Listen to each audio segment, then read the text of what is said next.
All right, good morning. I believe we are live. Hopefully, if someone could just let me know if they can hear me so I know everything's working right. I'm a little scattered right now. I don't know if anybody else plays the stock market, but I'm invested in Virgin Galactic, and they're in a bit of a short squeeze right now. So I've been entrenched in watching the price go sky high right now, which is fun. So I almost missed the live stream, but here I am and ready to get after it here. So I've got a handful of questions that I will get to right away as we wait for people to pile in and start asking their questions, and I'll try to tackle them live. Hey, Jake and Kim, could one of you let me know if you can hear me just so I know that things are working? And we'll get into it. Let me see.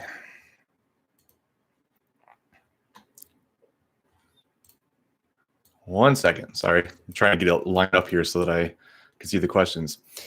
Hey, Melissa. All right, let's get after it. Again, though, well, I'm assuming you would probably would have told me by now if you couldn't hear me. So I'm just going to get after it. And anybody has any questions, just let me know. Actually, Melissa, I think you had a question already. So let me use yours first.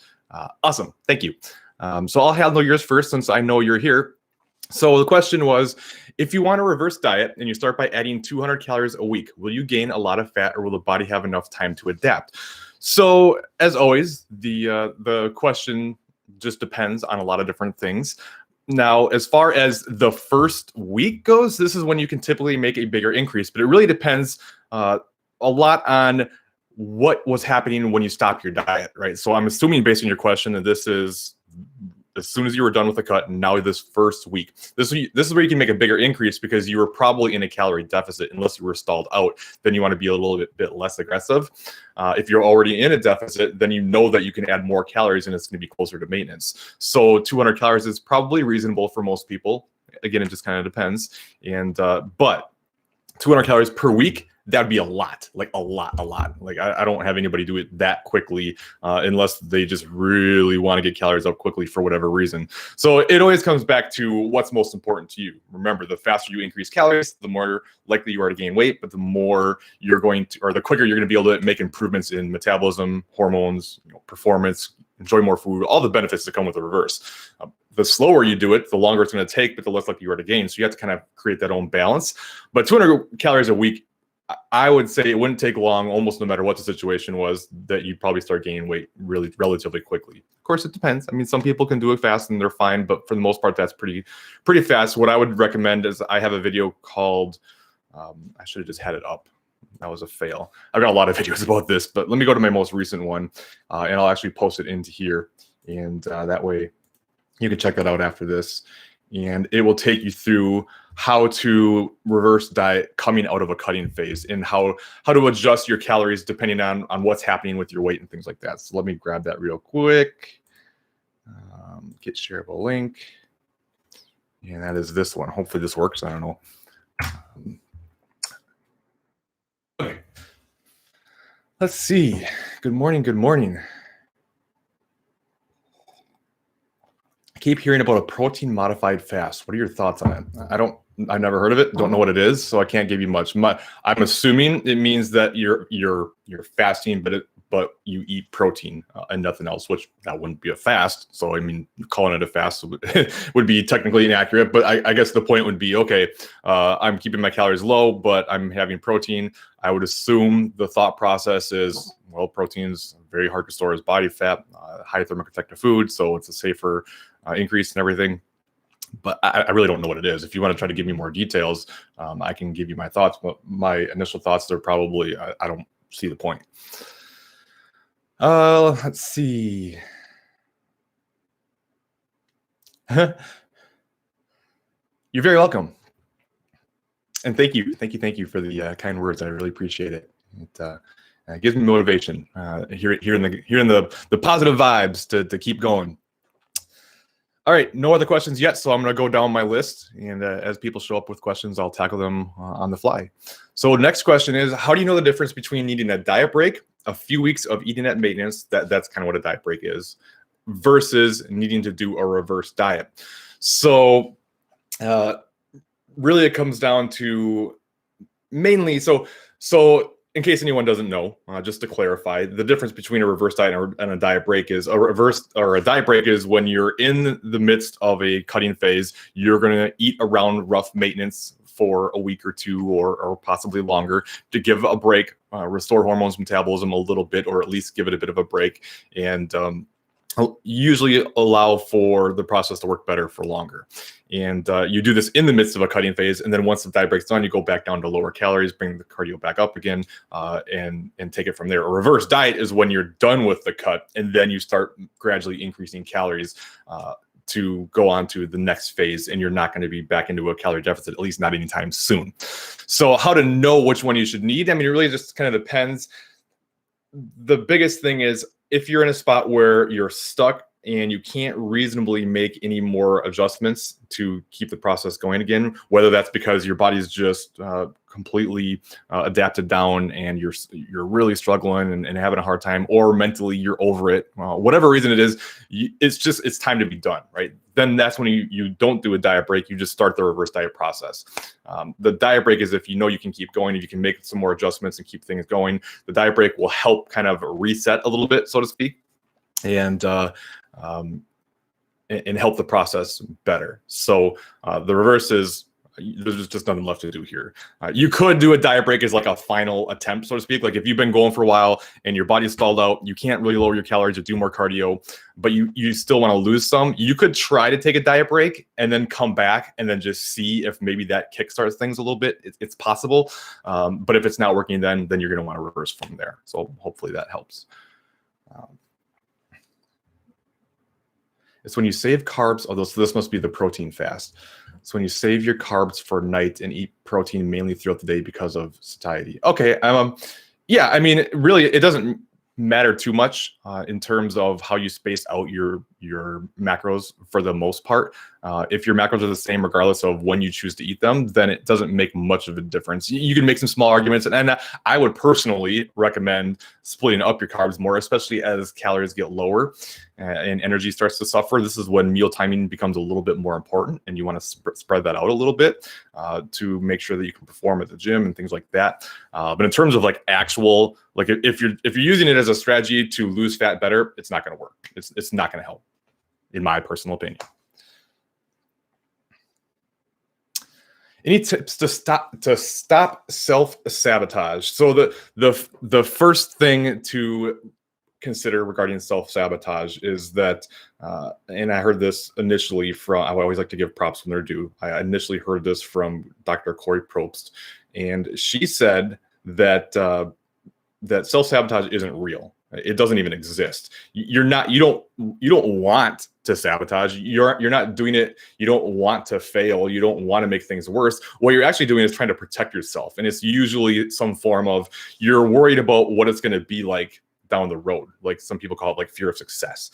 So it's kind of like, well, I don't know, like if I keep losing weight and I get down to where I want to be, I don't know what that person's like. What will that lifestyle be like? How will other people accept me, or how will people perceive me? How will I perceive myself? Will I be able to keep that up, or am I just going to lose it all once I get there? It's all these worries that you have of getting to where you want to be, so you sabotage to stop yourself from feeling that negative feeling. So you're kind of like protecting yourself against it versus sabotage. That's step number one is reframing your mindset around that and realizing that you're not actually trying to sabotage yourself. You're trying to protect yourself. It's backwards. It's not true. But I think understanding that is helpful. And then, one of the biggest things is always just having that why, having that big reason why you need to get where you want to be, and making it a must.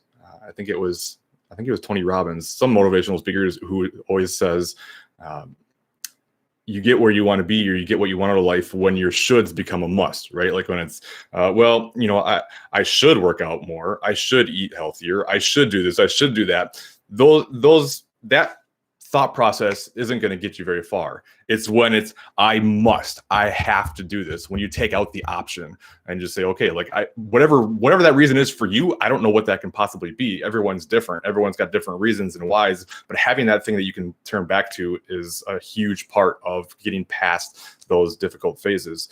And if your why is just, well, I just kind of don't want to feel so fat, like that might be enough to get you started. But once the motivation starts to run, like it's not going to be enough to keep it going. So hopefully that helps. Mini cut versus regular cut. Thoughts? Almost always regular cut. Mini cuts are not for most people. The only time I ever recommend a mini cut is for someone who's in a long building phase and they're starting to get a little bit uncomfortable and want to just dial back for 2 to 4 weeks aggressively just to help their pants fit a little bit better, whatever, and then come back out and go back into the reverse again. Most people use a mini cut as stopping the reverse diet process too soon. They don't like that they're gaining weight, so they want to lose it and then try to come back, and that's just going to do more harm than good. Most of the time, I don't recommend mini cuts.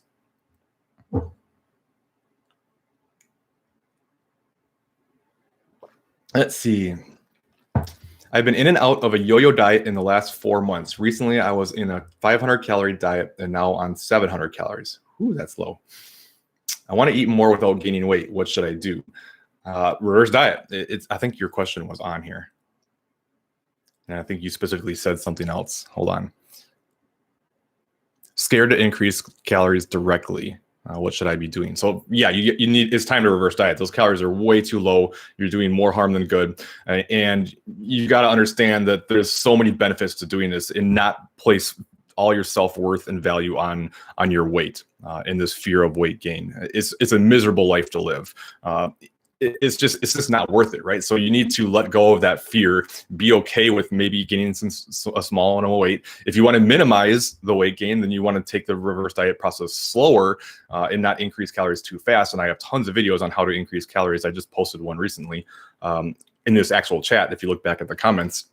But it's time to increase calories and not get so fixated on I can't gain weight. Like, we need to understand that we take it in phases. Weight maintenance is more of a range, and you do it over time. And if you do things right, you spend a lot more time not dieting than you do dieting. And then once you do get uncomfortable and it's been a long time, you can quick cut back and get back out. But being too afraid to get your calories up, you're just going to be miserable.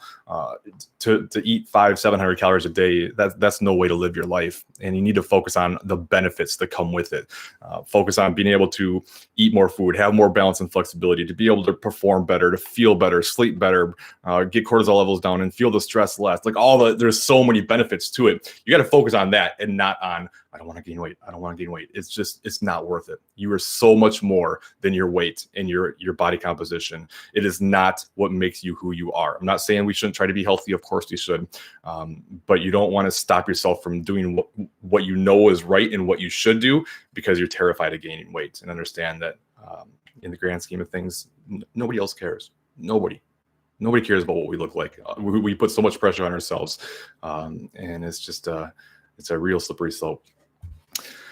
All right, they're coming in here. Let me see. Not a fan, but some people find when they start eating carbs, they can't stop. So I guess that's where it helps. It's been made popular by Will Tenney, and I don't even know who those people are, which is fine. I mean, listen, if it helps you, if you find benefit to it, then that's fine. Like I say that about anything. Like I often talk negatively about certain diets with a name and things like that, but I don't care how anybody wants to eat, as long as it's sustainable to you and helps you get where you want to be and you like it, then that's fine. We just need to understand that none of these things are magic, and finding something that works well for you that you actually enjoy and can sustain, that's number one. That matters way more than anything else. And I think, Jake, based on your scenario, I know you have a question in here down below that was relatively lengthy that I'll get to. And going back to the last live stream I did, I just know that I could be making assumptions here, but I think you're pretty terrified of gaining weight. And beyond what I just said about that, I think you've been pretty low calorie for quite a long time, and your hormones are just all jacked up right now. And like when your hormones are all messed up and you've been low calorie, it's kind of like food is like the gateway drug, right? Like your appetite it can be crazy. Like you can be fine and not be hungry at all, and then you eat, and that like triggers you to want to eat. So there could be some of that, and some of that is just taking the time to get calories back up, giving it time, and allowing your hormones to recover, and not necessarily overhauling your complete diet. because of that. Now, if that helps, again, go for it. But yeah, anyway. All right, I am from Morocco. I am experiencing reverse diet hunger, very common. I'm almost at my maintenance calories. However, I am all the time hungry and so food focused. Till when will I? I'm trying to read this. Till when I will be feeling this way. I think what you're trying to ask is, when will you stop feeling so freaking hungry, even though your calories have been up? I can't say for certain. It seems like a lot of the times you need to be out of a deficit about as long as you've been in a deficit for things to really improve. I don't know if you've gained much weight or not too. Remember when you lose weight, your leptin drops significantly. Ghrelin. So let me back up. Leptin is a hormone that tells you when your body is full. Ghrelin is a hormone that tells your body when you're hungry. When you diet, especially when you lose a lot of weight, leptin drops, ghrelin increases. So you have one hormone telling you that you're hungry, another one that tells you that you're never full. Very difficult to do. Unfortunately, the fastest way to increase leptin is to gain body fat back. The more you lose body fat, the lower your leptin gets. And this is part of why their body fat set point is so tricky. And it just takes time. And I can't say how long it's going to be for you. I can tell you that eventually it will get better. Keep increasing calories as you can and be patient with it. Make sure you're eating plenty of protein, drinking plenty of water, eating plenty of fiber, and taking some strategies to help with hunger. But know that it is going to take time. And I can't tell you how long. I mean, it could be a week. It could be months. Like, I really have no clue. Like, to give you a little bit of a backstory, one of the cuts that I did a few years back, it was kind of like the cut before my big cut for the show. I remember I had gotten down pretty lean, and Paul was doing my reverse, and we reversed me up, and I eventually got to, like, it was the highest calories I've ever been on in my life. It was like 3,200-ish calories, somewhere in there. Like, I was literally eating like 400 carbs a day. It was nuts. But I was crazy hungry. Even when the calories were as high as they've ever been in my life, I was so hungry. And especially when I started to eat, like I was just mentioning, how this kind of like the gateway drug. And understand too, like, one tip about that: if you give your body time, it will go away. Like, if you eat and you're still hungry and you just stop and say, okay, like, give myself 20, 30 minutes, that hunger goes away, like, almost always. So remember that. But anyway, I was hungry, but we kept my calories the same because I was gaining at a reasonable rate that should be expected in the building phase. And we didn't want to add any body fat that was unnecessary. Not that we shouldn't add any body fat, but more than was necessary. And then all of a sudden, 1 week, it just like a light switch. All of a sudden, I wasn't hungry anymore. Same exact macros. I was being as consistent as can be. And I went from hungry to not only not hungry, but I was full. I was having a hard time eating all my calories. I was like, I had to shift to much less calorie dense foods, things that were less filling, to be able to get all my calories in. And the only thing that I can think of is my hormones finally had recovered at that point. It had been about as long as I had dieted. My body fat had came up to a more normal level, and then things shifted. So it can happen quickly, but not necessarily. Why are carbs protein sparing? Also, are there drawbacks of a slow reverse, like 50 calorie increase every 2 weeks? Thank you for your videos. You're very welcome. So the 50 increase every 2 weeks, that's fine. There's nothing wrong with that. Again, going back to the slower you take it, the less like you are to gain, but the longer it takes, and vice versa. So you can certainly do that. And carbs are protein sparing. How do I word this?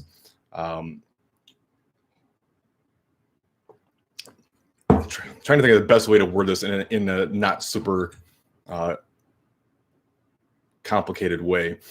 So you build muscle when protein synthesis is greater than protein breakdown. So you always have, both are always happening at the same time. You have protein synthesis, an increase in protein synthesis, and protein breakdown. Carbs don't increase protein synthesis, but they do decrease the protein breakdown. So even if you didn't have any protein, having some carbs is going to stop that protein breakdown from happening and keep you in a net more, at least a little bit more positive or less negative anabolic state. So that's probably the best way I can explain it. And then if you combine the two, then that, especially in a calorie surplus, then that's how you really get to a spot where you can be in a really good anabolic state, because protein synthesis is higher, and the carbs help that by reducing the breakdown. Hopefully that makes sense. Maybe include more low dense foods. Yeah. Yep. And one of the things too with hunger, that's like the more obvious answer is eat more filling foods. But one of the things that I found with hunger is a lot of it's mental, and even just accepting that you're hungry is one of the best things you can do to actually decrease hunger. Like, okay, like I'm hungry right now. I know I'm hungry. I should be hungry. It's a part of the process. And it's just something that I have to deal with. And when you do that, then mentally that can really help. Whereas if you're trying to chase it all the time, if you're like trying to shovel like spinach and sugar-free Jello and all this like really low calorie stuff and just trying to like get the hunger to go away, because you're mentally so focused on the hunger all the time, all you're doing is thinking about is hunger. And it almost makes you more hungry. Whereas if you're just like, you know what, I'm hungry, I just got to deal with this, it actually reduces hunger and it makes it mentally much easier. I think this is a common problem that a lot of people have just in general, is we always feel like we have to act on however we're feeling. It's like, I'm hungry, I must eat. I'm tired, I shouldn't work out. I'm not motivated, I'm not going to do it. It's like you got to get past those things and understand how damaging that is mentally for the process to always just give in to whatever you're feeling at that time. And that's kind of like a side rant. Yeah, Kim. So yeah, that's totally it, and that's very common. We get concerned that we're not going to be able to sustain the results, so we make sure we never get there so that we don't fail, even though that's still failing, probably even a worse failure. You know what I mean? And remember too, like I just said, weight maintenance is a range. It's not like whatever your end goal is for weight, it's probably not going to be sustainable no matter what phase you're in. The body just fights too hard, and we chip away at it over time and slowly reduce our body fat set point.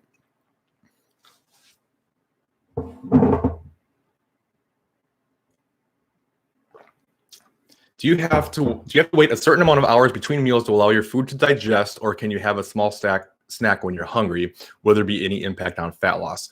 As long as your total macronutrient intake for the day is the same, it doesn't matter how you split it up. This has been shown time and time and time again.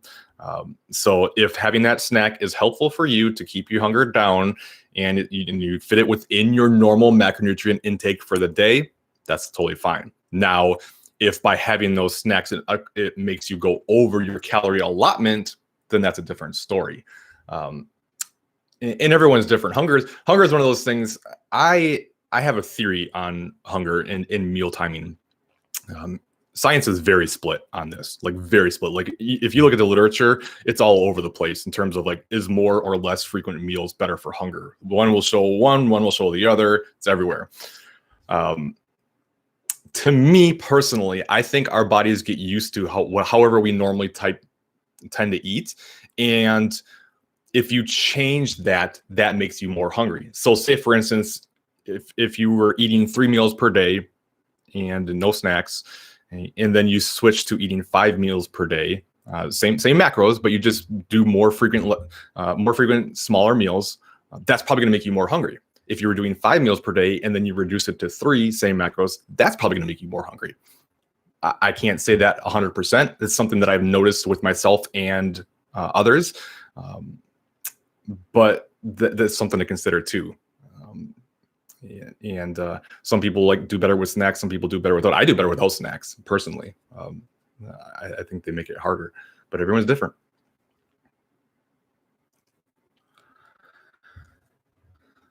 Oh, I just scrolled down and saw there was a lot more. Okay, hang on a second. Let me get caught up.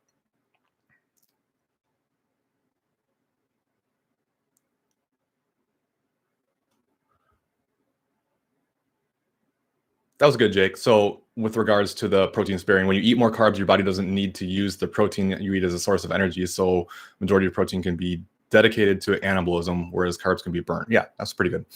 Counting calories versus macros. Any real difference when weight loss is the overall goal? Absolutely. Calories is always the most important thing. So regardless of macro split, calories is king. It is number one. However, and again, this is supported by tons and tons of literature. a higher protein diet, even on the same amount of calories, will always, I don't usually say always, but pretty much always will produce better fat loss in a calorie equated diet. And the reason for that is because protein has such a high thermic effective food. It's so much more than the other one. So if you don't know, the thermic effective food is basically how many calories your body burns just processing the food you eat. Most things show that protein is around 25 to 30%. So say, for instance, you had 100 calories worth of protein, you would only net around 70 calories from that, or just, 75 calories, or excuse me. Yeah, 70 to 75. Math is hard. Whereas fat is only like 2 to 3%. So for every 100 calories of fat you eat, you basically get 98 calories out of it. And then carbs is like 5 to 8. So a high protein diet is going to net less calories. And this is where calories in versus calories out gets so confused. People take calories in versus calories out as tracking calories, and the calories is all that matters. And people say, well, calories aren't all the same. And that's not really true. I mean, calories are the same going in. It's what happens coming out. And that's where calories in and calories out comes into play. Calories out is your thermic effective food, the thermic effective exercise, your basal metabolic rate, your NEAT throughout the day. Calories in is always the same. It's what happens afterwards. So tracking macros with a high protein diet is going to do better than just tracking calories, but not consuming enough protein. Now, if you're eating enough protein, then research has shown for the most part that whether you prefer more carbs or more fat doesn't really matter. Even though there's a small difference in thermic effective food, for the most part, it doesn't really seem to matter. So as long as you're eating a high protein diet, you're good to go. Obviously, you need to make sure you're in a deficit.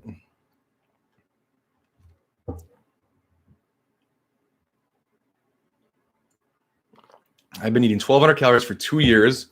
Have I done too much damage to my metabolism for a reverse diet to work without weight gain? I want to be able to eat more food, but I don't want to gain weight. So this goes right back to what I just said recently. You probably just joined. First of all, let me be clear. You didn't damage your metabolism. You've just suppressed it significantly. You can't damage the metabolism to the point where it's irreversible. It can make it more challenging because your body's so adapted now. After 2 years of that, your body's really adapted to those calories. So it's going to take more time, and maybe you want to take a slower approach. And that's the biggest thing. And again, like, just don't get so caught up in I can't gain weight. Like, it's just not worth it to be so petrified of gaining weight and letting it rule your life. That doesn't mean we should just go, well, screw it, I'll just gain a ton of weight. No, but you need to be okay with gaining a small amount of weight back to live a more balanced, healthy life. Like, just eating super low calorie all the time is not good for you. It really isn't. And we need to create a balance for ourselves. So I'm not going to go on that whole rant again. If you want to hear it, watch over again on the replay. But no, it's not too late to be able to reverse diet. And without weight gain, that's never the goal, and that's never something to be expected, no matter what. No matter what your circumstance is, you should not expect to not gain any weight during a reverse diet. The reverse diet is to help minimize it, to keep it as low as we can, but we can't just be like, well, I just don't want to gain any weight. Does it happen sometimes? Sure. Should it be expected? Absolutely not. And there's usually a good reason why it does happen for people who see that happen. Let's see. No, you're good.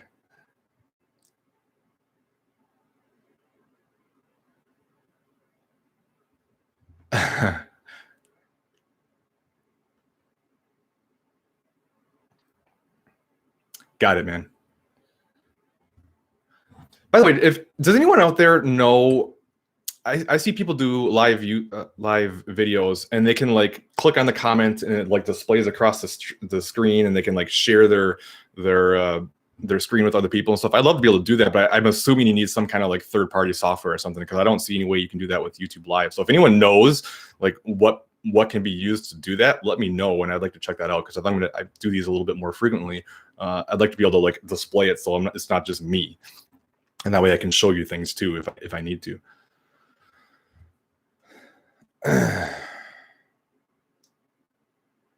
If I only been maintaining on 1,600 calories for 6 months, is it too late for me to reverse diet without waking? I literally just answered that. So hopefully you got that question. No, it's never too late to reverse diet. There's no amount of suppression that can't be undone. You're always okay. If someone were to eat 1,200 calories for 8 months, would the metabolism adapt to that amount, or would it be based on the weight the person lost? Their metabolism would adapt to that, regardless. Like after 8 months, your body's going to get used to it. Like it depends too on like how much you have to lose. So like if someone's 500 pounds and they go on 1,200 calories, they're going to be able to lose weight a lot longer on those calories than someone who's like 150 pounds. You know what I mean? Because their maintenance calories were so much higher. So how much weight you lost is a part of the equation, but there's been plenty of research too that shows that the suppressions in metabolism tend to, what's the word I'm looking for? I'm losing it, so I'm just going to rephrase it. Tends to be greater than what would be predicted by the amount of weight loss, especially with severe calorie restriction. So the more aggressive you are, the more your predicted maintenance calories will be different than what your actual maintenance calories are. Like they did that Biggest Loser study, and that showed like these people that lost all that weight, not only does almost everyone gain them back for obvious reasons, but even after years of being off that show, I think their average predicted maintenance calories were still like 500 calories greater than what they were actually maintaining on, because of how much their metabolism got suppressed from those extreme measures. The more extreme you are, the worse it's going to be. Slow and steady, patience, think big picture. Can I ask if it's possible to reverse diet without exercise? I don't really want to weigh myself, measure my measurements. So is it possible to just see slow, visible changes over time? I mean, you certainly can reverse diet without exercise. It's going to be a lot less efficient. And man, like reverse dieting is such a great time to be going on a good strength training program, because you're going to use all those calories to build muscle, and that only helps your metabolism that much more. And it's that process that's going to help you so much. It's what you do outside of dieting that makes the biggest difference, not what you do while you're dieting. Can it be done? Yes. Will it be as effective? No. And then if you're not taking measurements or taking weight, man, you're gonna have to be awfully diligent and be able to be really good at being objective with yourself to be able to see changes and know how you should handle it. It would be very challenging. I'm not saying it can't be done, but how good are you at being objective with yourself? Can you take pictures and pay attention to that? Pay attention to how clothes are fitting. Yeah. What should I do? I have reverse dieted 2 years. Wait. I'm not sure I'm reading this right. What should I do? I have reverse dieted 2 years, no diet, and one walking, still missing my period from last diet. I'm at the point where I'm very unhappy. Do you think it's feasible to slowly lose again? So I think what you're saying is that you reverse dieted for 2 years and haven't gone back into a deficit, and you haven't got your period back. There could be a lot of reasons for that. And I'm obviously not a doctor, so I can't say. And that's the first thing you should do is get checked out and see what else could be at play. If it's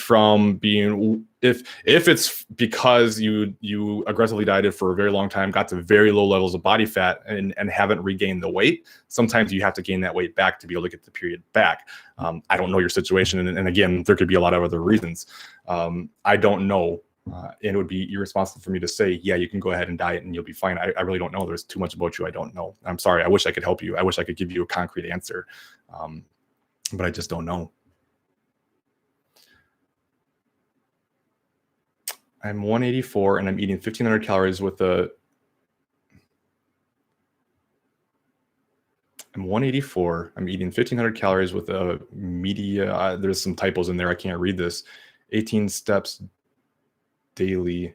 I should do I can't understand the question, Ricardo. If you can try to rephrase it, maybe. Oh wait, I think it might be down here. 168 pounds with a daily media. So I think you're saying that you're averaging 18,000 steps a day. Should I use a refeed or continue with the cutting? So I like to use refeeds almost no matter what after the first couple weeks of dieting, especially a double refeed approach. We do back-to-back days of higher carbs. As there has been some research to show that it potentially can keep your hormones and metabolism in a better spot, lose less lean body mass and things like that. So if you're not taking them, I would take them anyways. Now, if you're asking about a diet break, then it really comes down to, okay, are you stalled out, or are you becoming overly food focused? Are you feeling really run down? Then go ahead and take a break. And they're still good to take it like every 4 to 8 weeks anyways, almost regardless. But it just comes down to what you prefer. I do recommend utilizing them at any point. So it's never a bad idea. Never, ever a bad idea.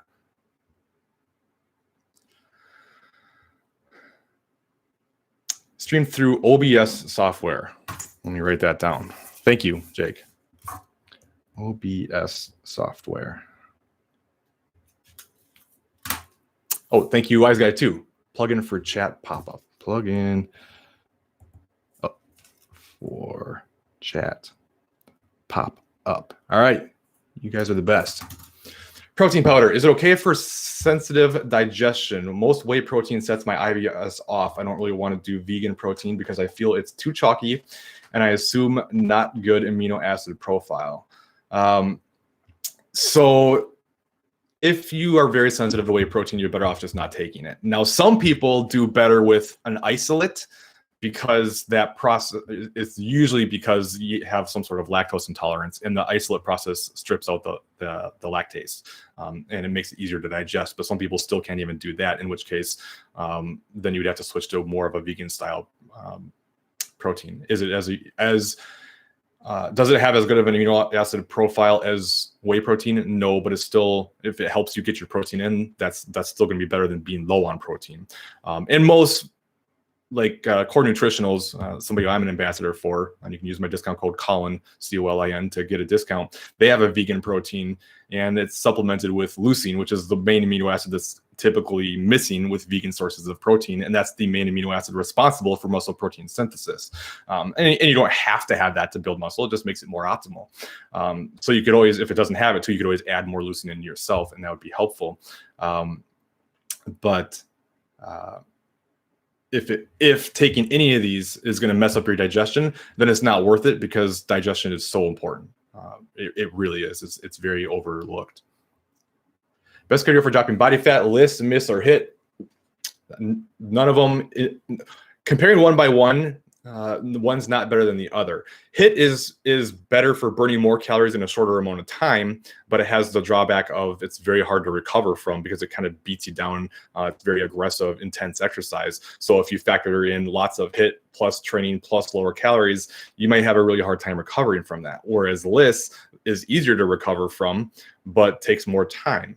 And then misses in the middle, right? So I personally typically just recommend that you do something that you enjoy and that you look forward to. And if you like HIIT, just trying to limit it. Like, I wouldn't do like tons and tons of HIIT, but if you want to do 1 or 2 sessions throughout the week and you like it, then that's fine. Or if you like doing more and you can recover and you feel fine, then great. Whatever you prefer is fine. I typically prescribe more low intensity cardio and a lot of walking, just because it's so beneficial, but it's that time trade-off. How long does it take for the metabolism to adapt to a calorie surplus? Oh boy, that's an almost impossible question to answer. There's too many factors at play. The shortest answer I can give you is it seems like however long you've dieted, it takes about that long for your body to recover through the reverse diet. So if you diet for 6 months, 6 months later, people tend to be more closer to their norm. And this is all based on like case studies in like bodybuilders, which you probably aren't one, and we don't have data on anything else, so it's all we really had to go by. But what they did was they looked at people, their hormones, metabolism, things like that before prep, and then all the way through prep at the end, and then through the reverse out after it. And in almost every instance, it's about as long as they were dieting to come out, would be the shortest answer I can give you. If I were to eat 1,200 calories for 4 weeks, then back to maintenance for a week, and then cycle through that, would that be okay? And then reverse diet? Yeah, absolutely. It'd be like taking a diet break every 4 weeks. Already answered that one.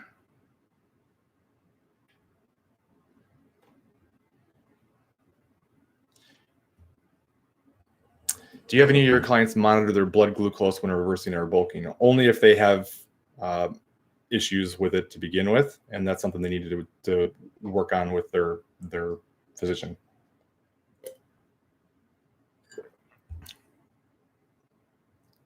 I want to really thank you so much. Oh, you're very welcome, Kim. Thank you. You're welcome, Belle. Thank you so much. You really helped me to get out from restriction and almost dying from eating too less because of you. I'm now on 1,000 calories more and get back my hair, my period, and my health. Oh, that warms my heart, Kim. That makes me so happy. Man, that just goes right back to what I was saying before about the importance of health. We get so fixated on body image and body weight that we do things that are horrible for us, that bring us worse lives. I think one of the biggest misconceptions is lower body fat means a happier life, and that's just not the case. It can help, but it's never going to be the thing. And man, that I had any part of you getting your health back, just it makes me so happy, and it's why I do what I do. So thank you for letting me know that. It really breathes life into me to hear that. Eating 125 grams of carbs daily. Yeah, Ricardo. So I usually recommend about a 50% increase for your refeeds. I know there's a lot of different factors at play, but if you wanted to do some refeeds of around 180-ish grams of carbs, I'd maybe bump up your fat by around 5 to 10. That would be good. Thoughts on appetite suppressants, good or bad? If they help you, that's fine. I don't have any issues with it. I would save it more for the more aggressive stages of a cut, personally, if you really want to use one. And that's what most fat burners are. Like, they don't really actually help you burn fat. They just help suppress your appetite and give you more energy because they're loaded with caffeine, which, of course, these things can help you burn fat, but it's not like just keeping everything the same and then taking a fat burner is going to make you burn fat. It doesn't work that way.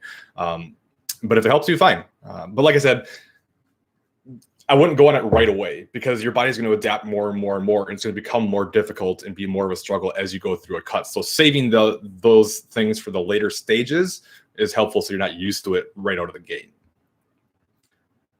Sorry, I had typos. No problem. I was 130 pounds, 5'5", reasonable muscle. I dieted down to 115 and lost my period. I reversed, gained to 140, and have been here for 2 years. That's tough, Katrina. Like, I'm sorry to hear that. So it's not maintaining on the low body fat, and you didn't really lose that much weight either. So it's kind of surprising, and that's why I say, hey, there could be a lot of factors at play here. Definitely go get checked out and get your hormones taken, get your blood drawn, and get that stuff. Get everything you can possibly get to look at things if you haven't done that. Because yeah, I can't say it. Thank you, Ricardo. By the way, I lost too much fat and became so much stronger as I've never been before. So thanks again for the perfect content. You're very welcome. And yeah, I think that's so overlooked. And I mentioned that earlier about focusing on performance. Like, doesn't it feel good to perform well and get stronger and all that type of stuff? Like, we diet ourselves into the ground and we feel like crap and we can't perform and we can't build muscle and it's just a struggle, but we're so petrified to gain weight. But man, when you switch and focus on those positives, it's a game changer. You're very welcome. Thank you. Due to the closure of my gyms, I'm getting interested in those 30-day fitness challenges, weighted band and hip combined, about 30 minutes a day. Is this recommended for a cut after a reverse diet? It's fine. Especially if you can't get in and do the type of work that you would like to do in a gym, that's definitely better than nothing. Anything's always better than nothing. That's something that I've been trying to document very well when I couldn't train for 21 weeks or whatever the heck it was. Just showing up and doing anything, man, like it's a total, makes a huge difference. So if you enjoy that and that will help you get some extra calorie burn and stuff, then yeah, not a problem at all. If I'm eating 125 grams a day, should I do refeed of 1 day? I recommend 2 days. I really strongly recommend doing double refeeds. One day of refeed will still have benefits. It will still have mental benefits to be able to enjoy more food. It'll help increase glycogen storage in your muscles so you can perform a little bit better for a small amount of time, and possibly help you feel a little bit better. But it doesn't appear that it does anything for you hormonally and metabolically, whereas double refeeds, consecutive days of refeeds, can potentially have some benefits there. So I recommend that. I really do recommend double refeeds every week. honestly. Like I have most clients who are good at staying on closer to daily calories. This isn't everybody, but people who don't mind sticking to more accurate, consistent macros throughout the program. A double refeed for them is almost always. Some people don't respond well to them, so we always have to go, okay, just because this is what science says or what most people do doesn't mean it's always best for me. You got to pay attention to yourself and how your body responds and how well you can adhere. But most of the time, I like to have double refeeds when possible. But no matter what anybody does, it's your average calories and then protein that are the most important, no matter how you space it up and how many ups and downs you have. But the body does like consistency, so there are benefits. But if I've been in a restrictive diet for years, will it take many years again to recover? It's going to take a long time. I have a video. Let me pull it up that you can check out after this. How long should you reverse diet? And if you've been yo-yo dieting for years, I would recommend a good year out of it, and just give your body time, at least 9 months. How long should you reverse diet?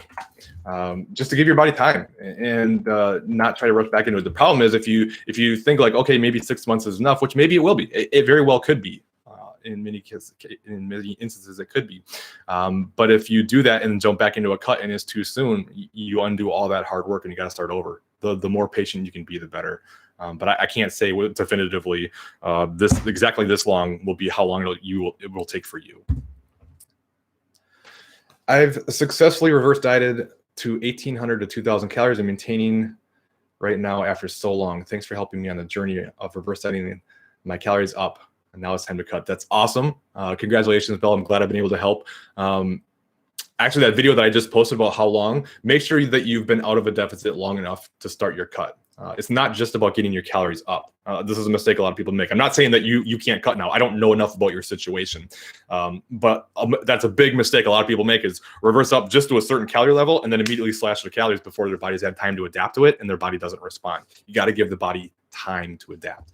And then, get after it. And I have plenty of videos on how to adjust your macros to start your cut if you haven't seen them. The scale can be scary at first, but it's necessary to be comfortable with fluctuations. Absolutely. It's been even more scary going into the process blind. You'd always be wondering if the process is working. Yeah, I mean, that's why I recommend weighing yourself daily and taking an average and not caring about the daily, just because there are so many fluctuations. And it's one of those things too, like to kind of add on top of that. A lot of people will say that they shouldn't weigh themselves because they get so emotionally connected to the scale and that it negatively impacts their life, which in some cases they're 100% right. They should avoid it. But the thing is, if you want to create a better relationship with the scale, you're not going to do that by avoiding the scale. You have to learn to get on the scale and not be emotionally connected to that number, which takes time. And there's I have videos on this too. I've got videos on everything. But you can't fix it by avoiding it. Anything in life, like you're not going to get better at it just by ignoring it, right? So you have to practice getting on that scale and not getting emotionally connected to that number. Taking the average is a helpful way to do that for a lot of people. When do you not track your food and intuitively eat instead? So I'm assuming you're asking me personally and not just in general, and of course that would be different for everybody. For me, I haven't really tracked consistently. I just started to track again about 2 weeks ago. I hadn't tracked in about a year, but I have, gosh, what year is it? 2021. I've probably got 8-9 years of tracking experience. So I know very well what portion sizes look like, what's in all the different foods you eat, what it's like to go out to eat and what that looks like. And I have such a huge knowledge base because of the amount of time I put into tracking that it makes it much easier for me to intuitively eat and know that I'm relatively close with things.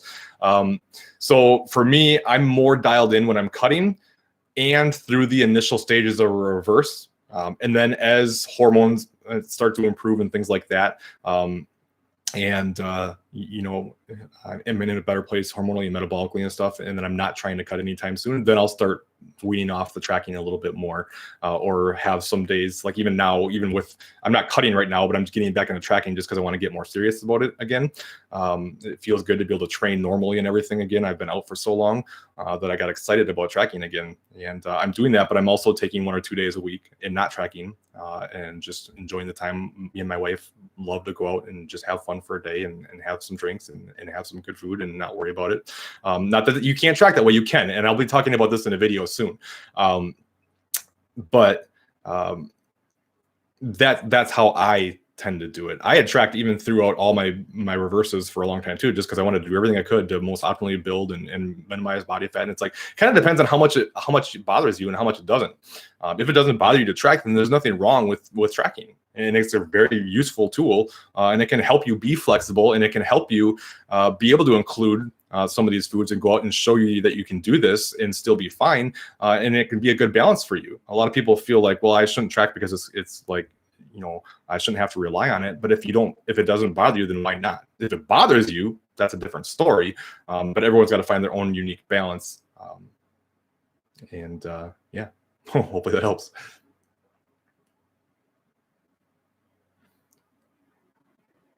Thanks, Jake. Appreciate it.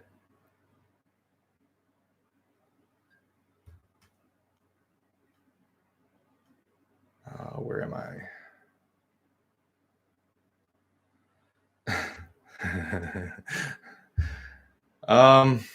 Okay, Greg Duchat made a video. I don't follow his channel, so I can't say anything about his video about diet breaks, saying they were pointless. But so far, I've been able to cut aggressively 4 weeks and then go back to maintenance without damaging my metabolism and hormones. I cannot disagree with that anymore. Not even remotely. I know he's got a huge following, and I'm not saying his information is bad. From the little bit that I've seen, he seems to be relatively knowledgeable. I highly disagree with that. Somebody else commented it on one of my videos saying that he said that your metabolism doesn't slow down beyond the amount. The only thing that makes your metabolism slow down when you diet is the amount of weight you lost. I cannot disagree more with that. And there's plenty of evidence that shows that. There's so much evidence that shows that your predicted maintenance calories is lower than it should be predicted by the amount of weight lost. So why would that be if it was just the amount of weight you lost? And I can't agree with the diet break thing either. Like, some people that can be true, others not so much. Everyone responds differently, but we have evidence that shows that it can help. We also have some evidence that shows that it's not so helpful. I did a video about this recently about the new research, and the one that did 2-week diet breaks had much better results than the one that did 1 week. Maybe 2 weeks has got much more of a benefit than 1 week. There's a lot of stuff we don't know. There isn't a lot of research on it, but I can tell you from experience that it really seems to help. And I'm telling you, one of the best plateau busters there are out there is, once you hit a plateau, take a 2-week diet break, come back, make the adjustments you would have made when you plateaued, and bam, man, that gets things going. Like, that works so well versus just dropping calories immediately. I've seen it time and time and time again. So I've just seen it way too much personally to say that they're pointless, not to mention the mental benefit that you can get from that. Do you have to take diet breaks? No. Can there be a lot of benefits? Even if there was no benefit, you can tell I'm a little passionate about this. Even if there was zero benefit whatsoever, no benefit in hormones, no benefit in metabolism, none, they can still be very useful because it breaks up the challenges of dieting. It makes you get a break from it, and you don't have to push so hard for a while, and you get to enjoy some more food. So even if you just get a mental benefit, we can't underestimate how important that is and how much that can help people be able to stick to the plan in the long run. And I can't tell you how often people come back from a diet break going, I feel so much better. I have so much more energy. I feel so amazing. If diet breaks did nothing, why do they feel so much better after taking a diet break? Because you've given your body a break. You've probably improved your hormones a little bit. End rant, sorry.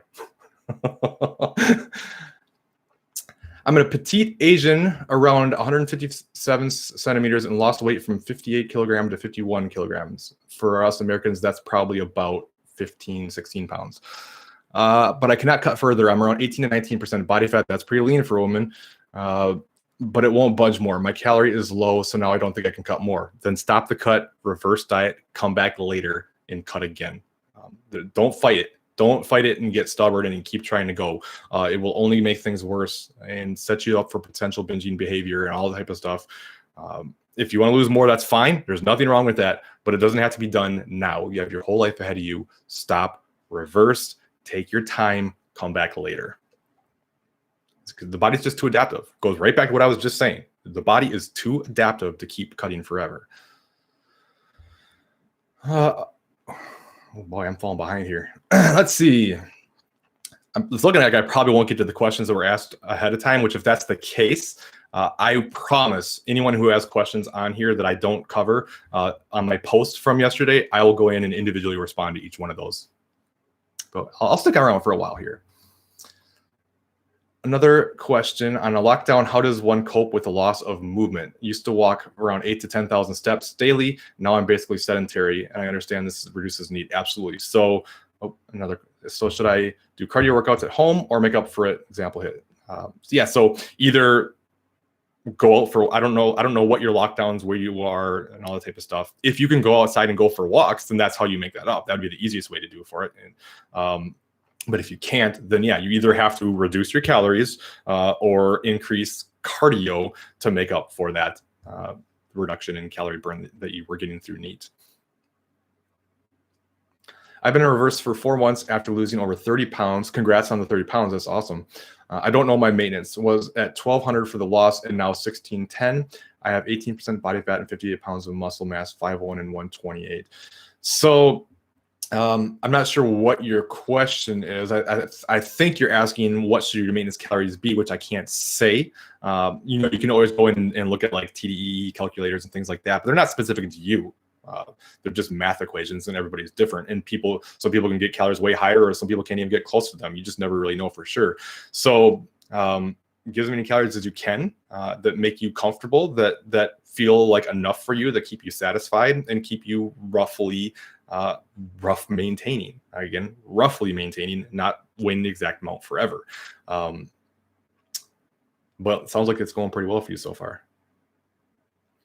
Plan to eat at a small surplus during vacation, but I don't want to get fat. Should I cut before or after vacation? I would not cut before your vacation because you don't want to. You could, but I don't see the point personally. And all you're going to do is potentially slow your metabolism down right before you go to overeat. So I wouldn't do it. How do you approach an all-you-can-eat buffet? Okay, that's another question. So with regards to vacation, I wouldn't cut based on being in a small surplus. Like, just enjoy the day and get back on track, and don't alter your plan because of a vacation, like a small time. Don't get so fixated on that number again. And then all you can eat buffet, it really depends on what's most important to you. Like I always tell people, there's nothing wrong. Like if you want to go to a buffet and just like shovel food in your face until you feel sick to your stomach, that's fine. Like live your life, but you just have to know what that means, right? You can't say I'm going to eat whatever I want and I don't care, and then get mad when you gain weight. Like, no, you made that choice. Be okay with it. On the flip side, you can be like, well, I'm going to track my macros and try to stay as close as I can, and that's fine too. But then don't get mad. You don't get to enjoy more and be more flexible, right? Like it's a balance, and I can't say what's best for everybody. If you're trying to be sensible about it, just have what you want and just don't go nuts. Like that alone is advice that a lot of people could use in almost any situation where they're off plan. We don't want to fall into, well, I'm off plan, so what's the point? Get in as much as I can right now until I'm back on my diet. No, you don't want to do that. Just have it, enjoy it. Just enjoy the meal and then just get back on track. But just because you're enjoying it doesn't mean you have to, eat until you feel sick. Just have what you want. And if you get full, stop eating. You know what I mean? Feeling exposed. Sorry, I don't even remember what I said. Hopefully I didn't say anything bad. We'll try to overcome my fear. Oh, okay. So, no, yeah, you don't feel bad about it at all. You are far from alone. This is very, very common. And I just hear it so much that and I hope it doesn't come across as being like angry or upset or anything like that. It's just, I'm so passionate. I'm so passionate for people to not be controlled by weight and body composition and food, and to live a normal, happy, healthy life. It seems like it's always so extreme. It's like, people think that the only choice is to either freaking starve yourself endlessly and be miserable and thinner, or binge your face off and be, fat and happy. You know what I mean? There's a middle ground. There is, and that's where you should be. And it's a balance. I can't say what's the most important balance for everybody. Everyone's got to make that for themselves. I just don't want people to be miserable their whole life because they're so petrified of weight gain and scale fluctuations, scale weight, food, all that type of stuff. It's not worth it. You won't be happy that way. Like, even if you have the body of your dreams, if you're miserable, is it really worth it? Hell no. You have to exercise every single day to be skinny? No. Is it possible to stay skinny by eating healthy and only going for walks? Yes. Are those direct enough? Sorry. Exercising every single day is not what anybody, well, I shouldn't say anybody, that's what very few people should be doing. I only exercise 4 days a week, if that helps. Thoughts on drinking alcohol and its impact on protein synthesis? Everything in moderation. Excessive alcohol consumption will definitely have a larger impact on protein synthesis. Having a beer with dinner, probably not. Tracking weekly averages has been a mental game changer for the scale. Yes, love it. Also works great with weekly eating macros too. It takes away the focus on one number for all our work. Yes. You're very welcome. I love averages. It just makes it so much easier to handle all the fluctuations on the scale, the fluctuations in your daily eating patterns. Like, if you try to live and die off of singular days with your eating habits, like, you're just not going to be able to hit macros every single day perfectly. Like, and you don't have to. And even then, even with the weekly average, it's not about being perfect. It's about getting within a certain range and understand weight maintenance. Our maintenance calories has about a 200 calorie range, like 100 calories below and 100 calories above. Like, it's not this, okay, my weight maintenance is 2,000 calories, that's it. No, it's more of a range, and we don't have the same energy demands every single day. It doesn't have to be as precise as most people think. One thing to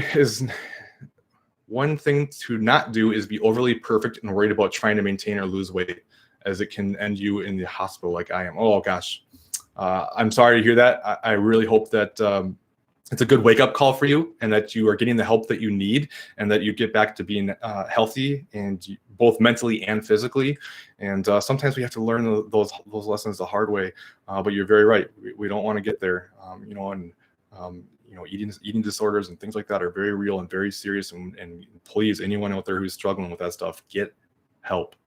Don't listen to Colin DeWay on YouTube. I'm not the person to fix those things. You need professional help, and there's nothing wrong with that.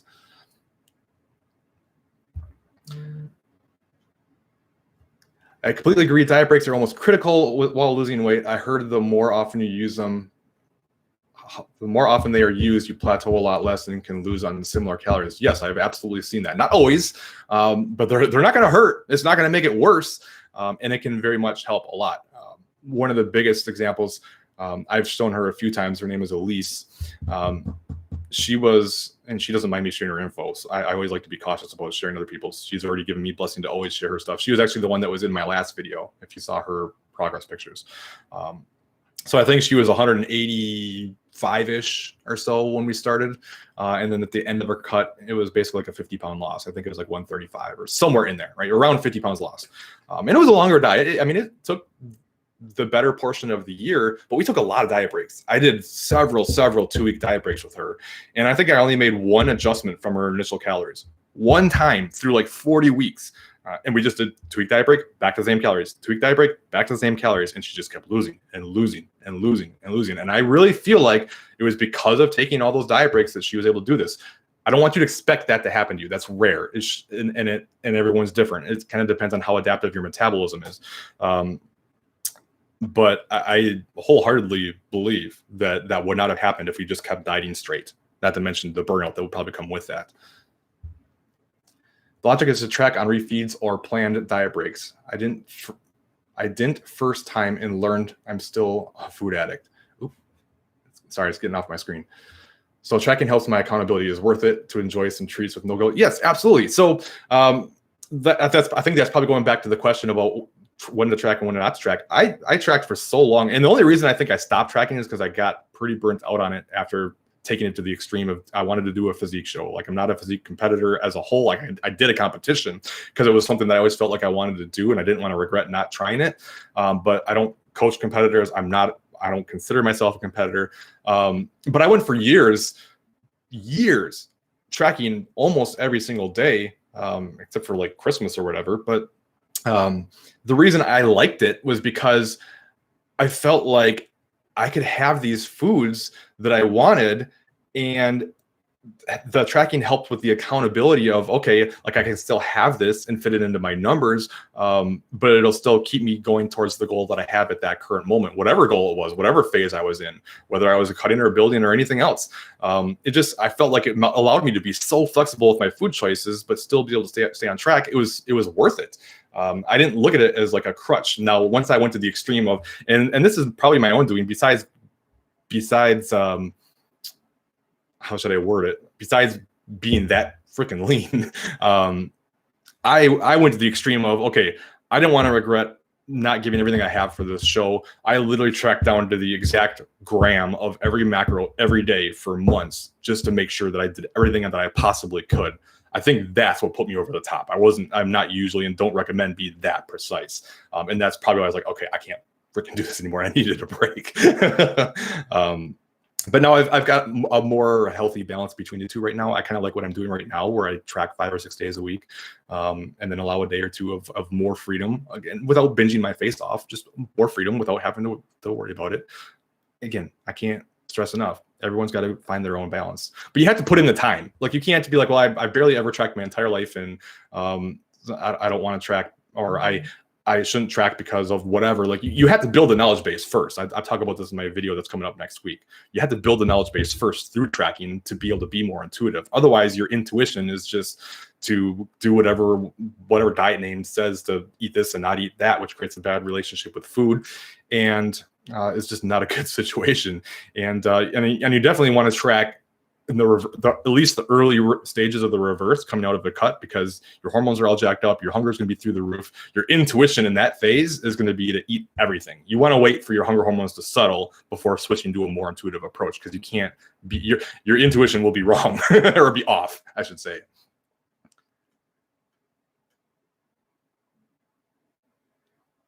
Thank you, Belle. You're very welcome. I did reverse dieting for 6 weeks before planned vacation, and was huge help to not binge the whole week I was out of town. Actually maintained for the week, not so food focused. This is a video that I'm going to be doing soon. I should probably just make it my next one after next week, because I keep talking about it. Yeah, I shouldn't say never. I almost never diet into a vacation or trip or anything like that now. And part of it's because I've, over time, finally developed a relationship with food, a relationship with my body image. I don't care what anybody else thinks about what I look. It took a long time to get here. It took a very, very, very long time. And when that's really freeing. So it's like, I would rather go into a vacation with my metabolism going as high as possible so that I can enjoy as much as I want during. Like, if I go on a vacation, I'm not tracking. Like, I'm not tracking on vacation. I'm going to have whatever the hell I want, and I'm not going to worry about it. And if I gain a little bit of weight, fine. I don't care. If anything, I'll reverse diet for a really long time so that I'm due for a cut, have the trip, and then cut when I get back. Not because I'm trying to make up for what I did, but just because why cut before it when I can only use it to help my metabolism and then cut afterwards. But yeah, why slow down your metabolism? Why mess up your hunger hormones going into a time when you know you're going to eat more, and then put your body in a position where it's going to crave even more and make you even more easy to overdo? It doesn't make sense. Like, I understand the thought process of wanting to go into a vacation, especially like a beach vacation, because you're going to be in a bathing suit and you want to look your best for it. But is it really worth it? 5 years from now, are you really going to care about what you weighed on May 28th, 2021? Are you really going to care about what somebody else thought of what you looked like while you were on the beach? No, none of that stuff is going to matter. What you're going to care about is the experiences and the memories that you created from that time. And that is done by enjoying the trip and not, I know I'm kind of beating a dead horse here, but you know where I'm coming from. I lost 0.9% body weight in the first 3 weeks, took a diet break for a week, then lost 0.7% body weight for another 3 weeks. Awesome. That's awesome.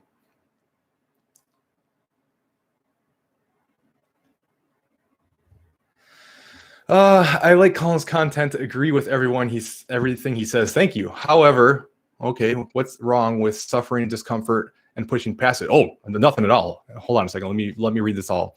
By that, I'm referring to no diet breaks and getting to the goal quicker. Nothing wrong with that. Nothing wrong with that at all. I'm not saying that anyone has to take a diet break, and everyone has to. There's trade-off in everything we do, right? So, in theory, and I'm saying in theory,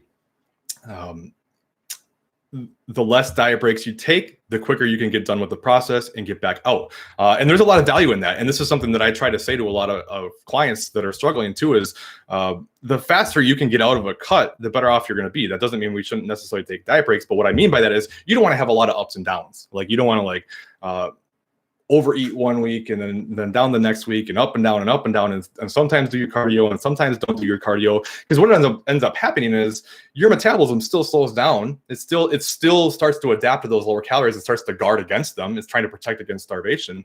But you're not going to get as much body fat loss with it. You're going to struggle to lose body fat by doing that. So what ends up happening is now you have to cut that much longer. You have to get that much more aggressive with your calorie reductions and your cardio increases.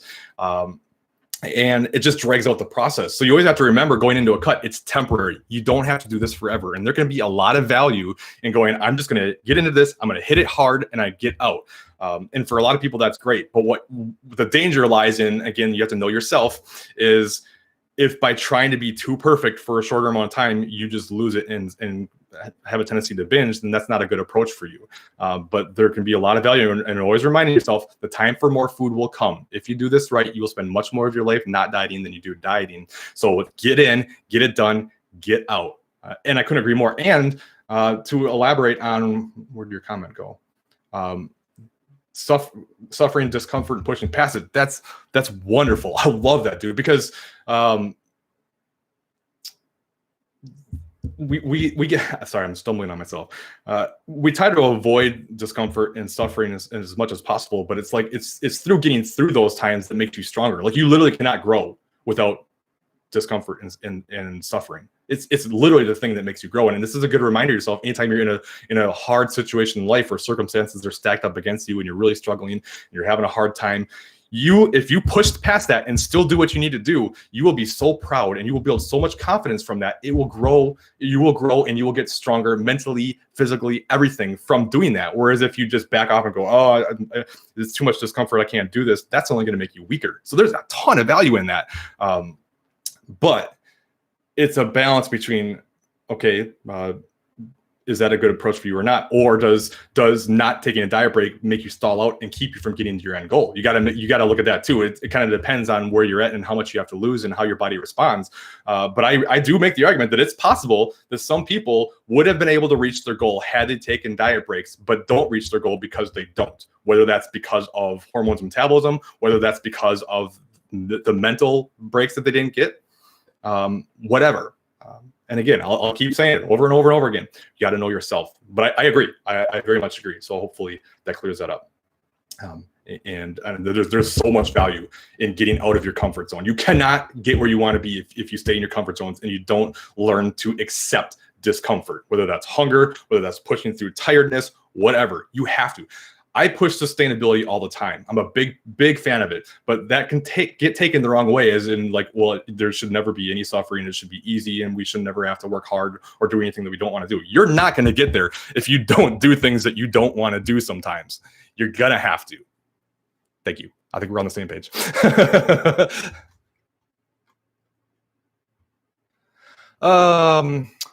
Where was I?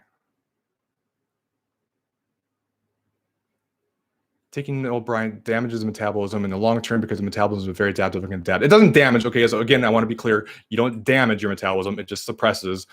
Diet breaks may, not definitively, but may, and I think do, help keep your hormones and metabolism in a better place through the process. And again, it depends too. Like if somebody only has like maybe 8 weeks of dieting to do, yeah, just boom, just get it done. Or maybe you take one in the middle, right? Whereas if you have a lot of weight to lose and you're going to have 30 weeks of dieting, trying to do 30 straight weeks of dieting, man, like that's just no, that's just not for anybody. What's a good starting point to create a calorie deficit? How much weight loss per week is safe? I don't, well, as far as safe weight loss, 1% of your weight on average per week. More than that, and you're risking muscle loss. As far as a good starting point to create a calorie deficit, I don't know how to answer that.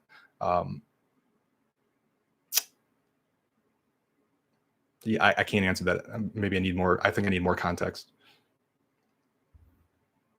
Is protein times weight necessary? It's hard to hit 128 grams being vegetarian. I do lift 5 days per week following Caroline Gervan. I don't know her. Sorry. Heavy dumbbells, 60-minute minimum. It's not necessary. It's just helpful, and it's definitely a lot harder vegetarian because most of the protein sources, especially the leaner protein sources, are animal products. And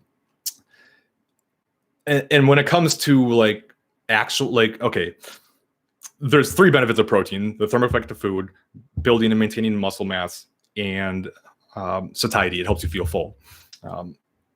It seems like the research shows that the most protein you can use for anabolism is around 0.8. I think it was 0.82 is kind of like the consensus in the literature. 0.82 grams per pound of body weight. So if you were 200 pounds, that'd be like 164 grams of protein. So that would be kind of like the minimum you want to go for, especially if you care about muscle. But it's not necessary to necessarily go over to go over that. I like to do 1 gram per pound just because we want to make sure. We don't know that 0.8 is the most. Maybe we can use 1. Why not make sure we're using as much as we possibly can? Not go for the minimum, but make sure we're there. Plus, it has the other benefits too in terms of feeling full and the thermic effect of food and things like that. But being a vegetarian, yeah, it makes it more difficult. I mean, do the best you can. Don't be afraid of protein shakes, even like the vegan protein shakes. If you can find a good tasting one. I've heard good things about Core Nutritional's one. Obviously I'm biased being an ambassador, but I've heard good things. I haven't had it because I'd rather just have whey. I should probably taste it at some point. But yeah, maybe aim for whatever's the most that you can realistically hit. And it depends on your calories too. So I do have vegan clients. I have a handful of them. And a lot of times I usually won't reduce protein in a cutting phase for somebody. A lot of times I will with a vegan or vegetarian client, just because as calories get lower, it's going to be that much harder to hit protein without having carbs and fats add up too quickly, because all your protein sources have a lot more carbs and fats than chicken breasts and turkey breast and tuna and egg whites and seafood and things like that. So I'll reduce the protein a little bit just to make it more realistic. But when you're in a building phase, now it becomes easier because your calories are higher. You have a higher budget.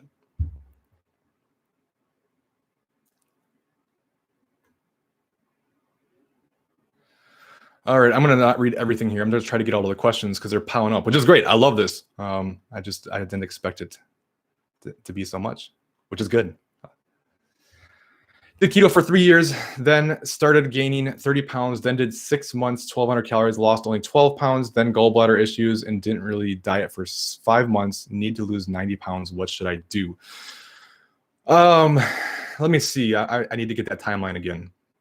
3 years, then gained 30 pounds. I don't know how long that was. 6 months to 12, lost 12 pounds. Haven't dieted for 5 months. Need to lose. So you've been around that kind of minimum threshold of dieting for as long as you didn't diet. I would still give it a little more time, give it a couple more months at least before jumping back in. But you're gonna have to take it in phases. You're just, if you want to lose 90 pounds, I can pretty much promise you, you're not going to lose 90 pounds in one swift attempt right now. There's just no way. The body is already adapted to what you've done. And the more times you diet, the more aggressive you do it, the more your body kind of adapts to this, and it's just too hard to do. So you're gonna have to chip away at it. And what I mean by that is, like, let's just say, for instance, you lose 20 pounds, 25 pounds, and then you reverse diet out, and you gain maybe 5 to 10 back, and then you lose 20 and then gain 5 to 10. If you just keep doing that, you're gonna get down over time to where you want to be.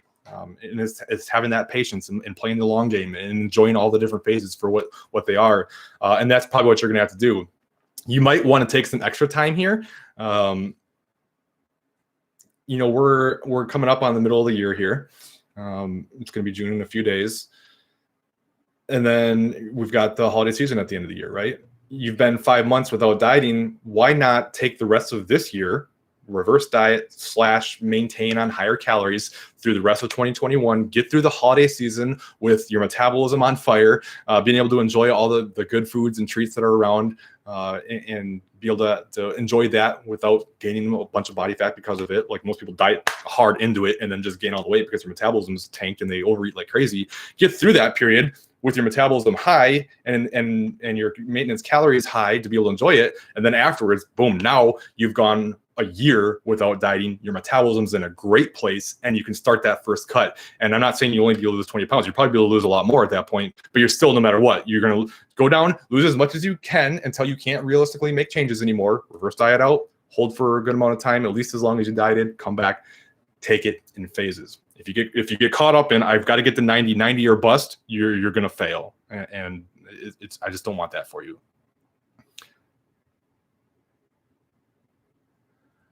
My apologies. Did not mean it like that. No, I didn't take any negativity from it. Hold on, let me finish. I took a risk, and some might not want to. I agree. No, you're all good. You're all good.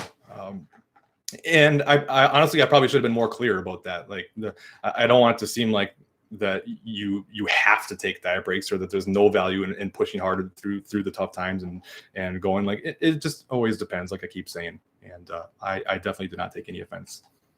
How often did you take your diet break? How often did your client take? I can't read this. I don't know why. And it looks like it's written right. How often did you take your client through 2-week diet breaks when she went from 185 to 135? Probably every 6 to 8-ish weeks. You know what? And this is why I wish I had that software that I could display, because I could bring up her sheet right on the thing. Let me pull it up. Let me just take a look here. See if I can get a rough estimate. So here we dieted 1, 2, 3, 4. This is at first 5, 6, 7, 8, 9, 10, 11, 12.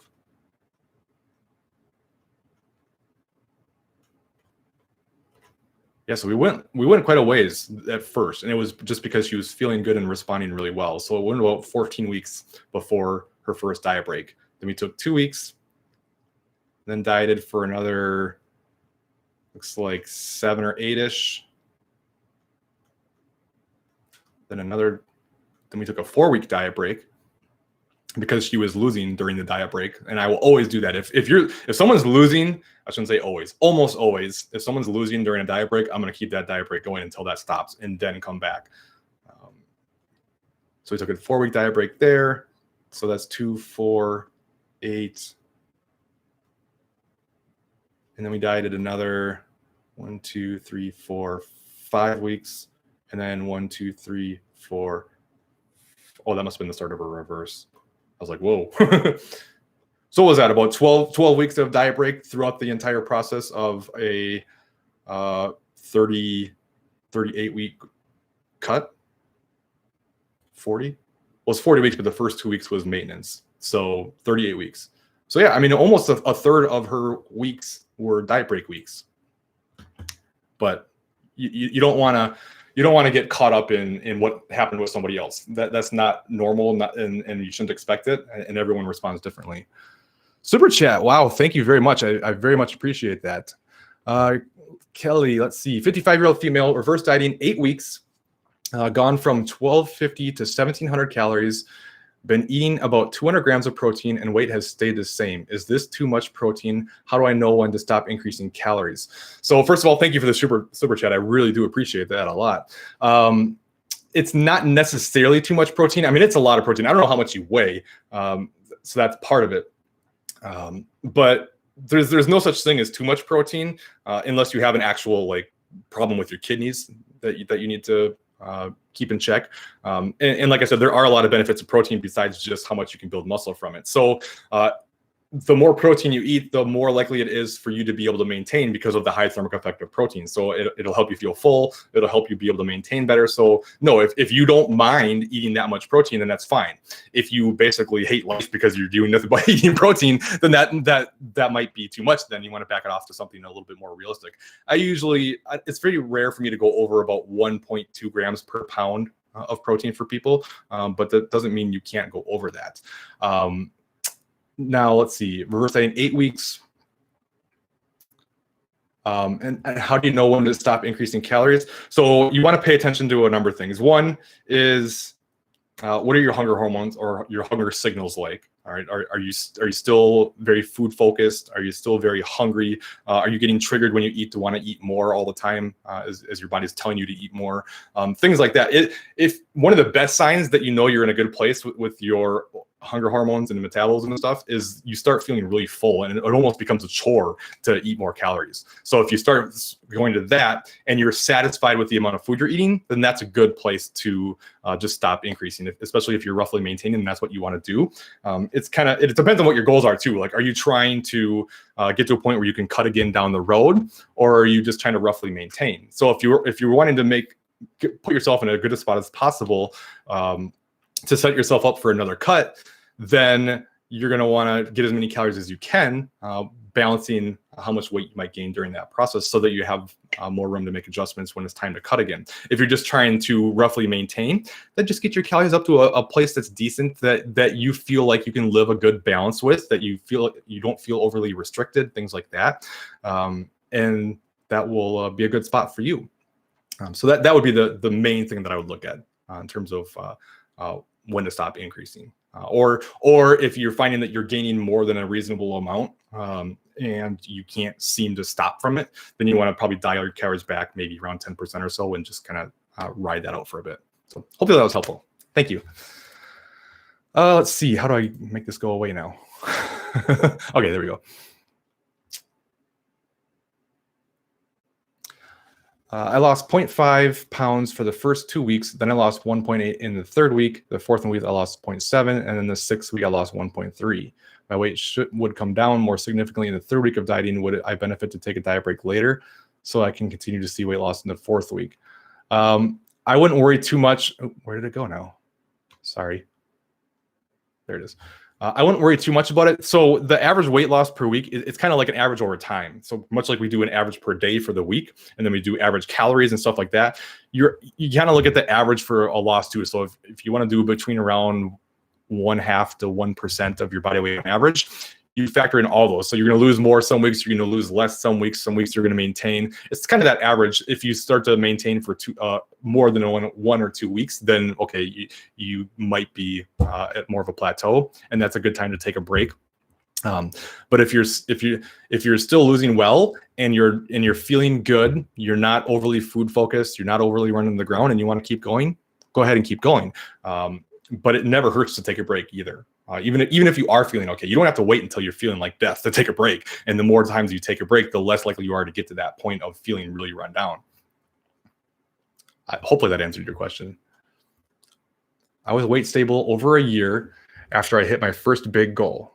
Decided to start on my next, lost 5 pounds and lost my mind reaching high school weight, added 30 pounds. Now I'm struggling. Oh, sorry to hear that. Just remember that your weight doesn't define you, and it's never final. You just need to make sure that you're doing things in a more sustainable way, being patient, playing the long game, and not trying to rush the process. That's what gets people in so much trouble, is always trying to rush and just getting too focused on the result. Focusing on the result is a killer. Just focus on the process and what you need to do, and don't let the result change what you should be doing. Outside of course, okay, I'm plateaued, it's time to make adjustments. But what I mean is, don't be like, well, I'm not seeing the results, so screw it, or I'm losing, so I should I have room to eat more or whatever. Like, no, follow the plan, and then when the plan stops working, adjust the plan. But don't go into the all or nothing mentality. Know that you're not alone. This is very common, but we got to learn. We learn from our mistakes. It's the way we grow. That's how we get better.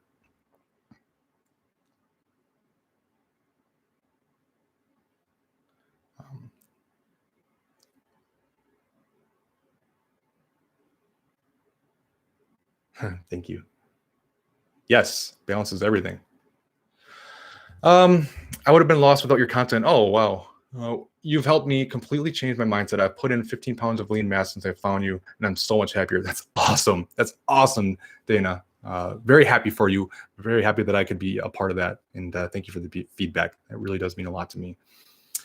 If your hunger hormones are regulated while reverse dieting, does it mean your body is going to be prepared for a cut soon? Not necessarily. It's not a bad sign, but it's not also an automatic, okay, it's time to cut either. And again, you can't reverse diet too long, but you can definitely reverse diet too short. And the longer you take, the better off you're going to be. No matter what, no matter what your circumstances are, the longer you do it, the better place you're going to be when it's time to cut. Reverse dieted for several months, gained lots of weight, cut in phases, and intuitively ate, then competed in the NPC, took first in all my classes. Oh, wow, congratulations. Your content played a vital role in my success. I love all that because I don't gear my content towards competitors, and that's what a lot of people love. But now you as a competitor were able to still take that information and apply it. It's not just one or the other. I had a comment from one person one time. I usually don't get bothered by negative comments. And I usually, if anything, just block and report them so I don't have to deal with them anymore. And this one wasn't terrible, but this person said something along the lines of, this content is stupid. You're suggesting refeed. You're suggesting bodybuilder style of diets like refeeds to the general population. And I'm like, well, since when are refeeds specific to bodybuilders? Are you trying to tell me you have to be a bodybuilder to do refeeds? No. Like I said, I use refeeds in almost all my clients. Most of them, not all of them, but a lot of them. They're just beneficial. They help. Well, why wouldn't I use it? It's not specific to bodybuilders.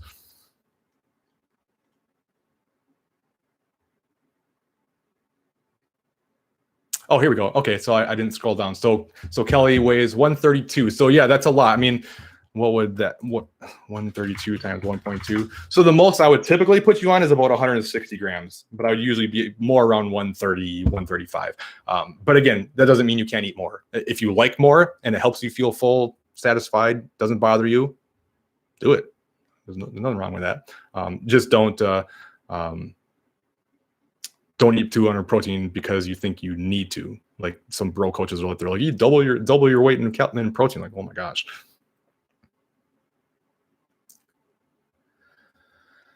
Colin has awesome playlist on how long to do the phase recommendations, worth binge watching. Thank you. Yeah, I have a playlist on reverse dieting and on diet breaks that you can go to that should have pretty much everything you can ever possibly want. I've been listening quietly. Just wanted to say thank you for the content before I have to go. Thank you. Thank you very much, Christine. I always appreciate your comments on my videos too. What about dieting with creating a deficit by cardio and not dropping calories more? I'm at 1,500 calories and don't want to drop anymore. If I can lose a few kilograms with cardio instead, is it feasible? You can. You just have to make larger adjustments to cardio. It's much easier for most people, I should say, to create more of a calorie deficit by just simply reducing calories. Whereas if you're doing more cardio, the body is much more adaptive to increases in cardio, and you have to do more to get the same amount of burn. But it can be done. And I think you had another question that I probably won't be able to get to, or well, I guess I'm going to do it now, so I shouldn't say that. I just remember it. Because you were saying, where is it? Started with 40 minutes cardio per week, and it will increase there by 20 minutes when I plateau again. So increasing by 20 minutes of cardio without a decrease in calories is probably not going to be enough to do anything for you. I can't say what the specific amount would be that would be right, but what I typically will do a lot of the times for people is reduce their calories by around maybe 10%, 5 to 10%, and then an increase in maybe 20 to 40, maybe it tops an hour of cardio for the week with the calorie reduction. So if you're not making a calorie reduction and then only adding 20 minutes, you're not going to do much. It's really, your body probably won't even notice it. And all you'll do is basically your body will just adapt to more and more cardio without any benefit of additional fat loss. So you want to make a more significant increase in cardio. It's just really hard to do. So I mean, at least an hour, 2 hours of cardio. And then again, if you're doing that and hitting plateaus, at a certain point, you're going to be doing so much cardio, it's really hard to do. So if you're getting to the point where you just can't do it anymore and you can't realistically make changes, time to reverse, come back, live to fight another day. There's no rush. You got your whole life ahead of you. Is bodybuilding training low or high sets reps? Neither. It's a combination. So muscle building seems to be more about training volume, which is sets times reps times the weight. Now there's more to volume than just that, but that's kind of like the generic baseline that we go by. And there's been research that's looked at like high rep, low weight versus low rep, high weight with volume equated, and they showed the same amount of muscle gained during that time. So like the one study was like, I think it was 7 sets of 3 with heavy weight with 3 minutes of rest time versus something like, I don't have the exact numbers, but it was something like 3 sets of 12 with like 90-second breaks or something, volume equated. They saw the same amount of muscle gain during the time, but the group that had the lower weight saw more strength. And if we know that volume is king, if you get stronger and you can and then we can reasonably assume that you can do more weight with your more moderate to high rep work, you'll probably be able to build more muscle. So it's a combination in my mind. You use all rep ranges. So typically lower reps is more for strength, moderate is for building muscle, higher reps is more for like work capacity and muscle endurance. But all of them work together. A bigger muscle has the potential to be a stronger muscle. A stronger muscle has the potential to be a bigger muscle. Better work capacity allows you to train better in the gym. They all work together. It's just you focus a little bit more on whatever your goal is. And the thing is, like 7 sets of 3 with three minutes takes a heck of a lot longer than 3 sets of 12 with 90 seconds.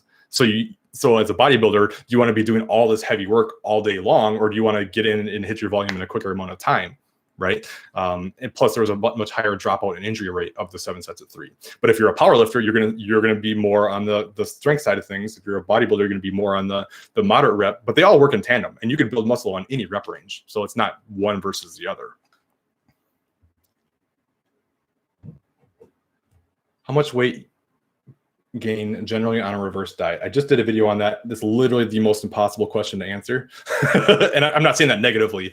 I'm going to give you the link to that though, because it's just, it's so impossible to answer. At least not in a live video.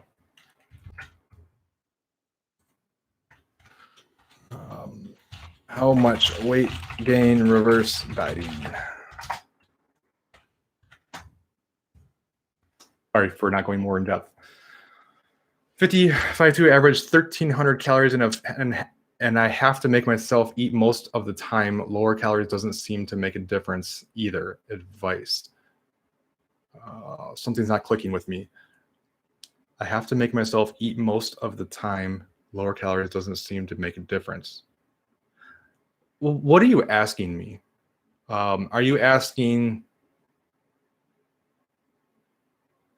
are you saying that you're just not hungry? I'm sorry, something's not clicking and I'm sure it's on my end, but if you could try to clarify that, that would be good.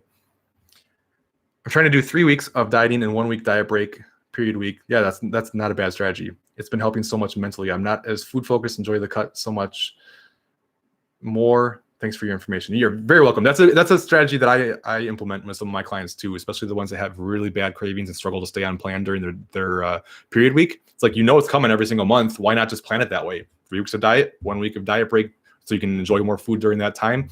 You might end up eating less calories overall because you're not binging now because you're more satisfied. That can be a very good approach. I dieted for 10 months. I reverse dieted for 5 to 6 months. I'm going to see if it works, then adjust accordingly.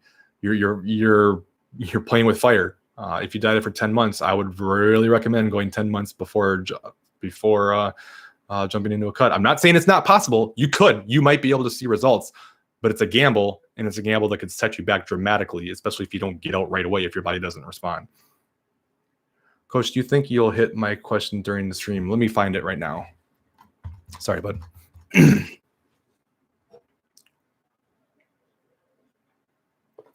Let me stop my video that's playing over here because it's distracting me. Okay, male, 22, 49.55 kilograms, 173 centimeters with pretty low muscle mass. Question 1.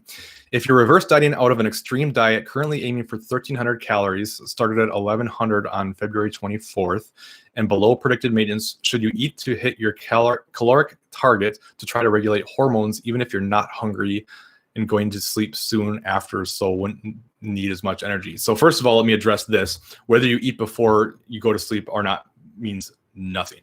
It does not impact fat loss, fat gain at all. Now, if you don't normally eat before bed and then you eat a big meal before bed and wake up the next morning, you might see a spike on the scale because you have more food digesting in your system, but it doesn't impact fat loss at all. As long as your macros are the same for the day, doesn't matter when you eat.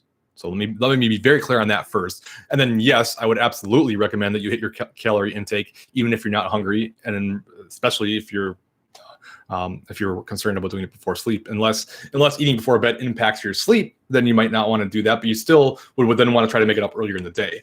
It sounds like you need to get your calories up, like dramatically. I understand it'd be more optimal to have planned out meals. Better though, and I'm trying to recomp and get calories up to sustain better quality of life in terms of calorie bumps. I don't think I have anything to add to that. Second question is, should I be eating more out of the gate? I didn't want to get too drastic with huge increases where my body wouldn't know what to do and just store as fat. I would have started higher, closer to predicted maintenance, but I thought 1100 was a good place to start. Maybe I started too low, but the scale's been going up through, though I understand it's likely food and glycogen. I understand this means that a reverse diet is even more important, but should I bump calories up more? Yeah, I mean, I think you definitely seem to be concerned about gaining weight. And again, we have to all create our own balance, but you've heard me speak about this a lot in this live stream already, so I'm not going to go down that path again. But again, the increases that you make, whether it's from the start or not, it all depends on that balance that's most important to you. Faster increases, more likely to gain, more likely you're going to see improvements everywhere else faster. Slower increases, less likely to win. Less likely to weigh more, but it's going to take a lot longer to get through it. Like you've been doing this for 3 months now, and only increased calories by 200. So I mean, it's definitely been a drawn out process. But I can't say to you what's most important. But I think you could pick up the pace. But there isn't necessarily a right or wrong answer. You have to determine what's most important to you. I just would be cautious about not bumping up calories because you're too concerned about gaining weight. Very welcome. What are your thoughts on body fat set point theory? Do you believe we all have one? Yes, we definitely, in my opinion, have body fat set points, but it can be changed. I think that was one of my questions over here too. Let me hit them both. I don't know if it was yours or not, but somebody did ask about body fat set point.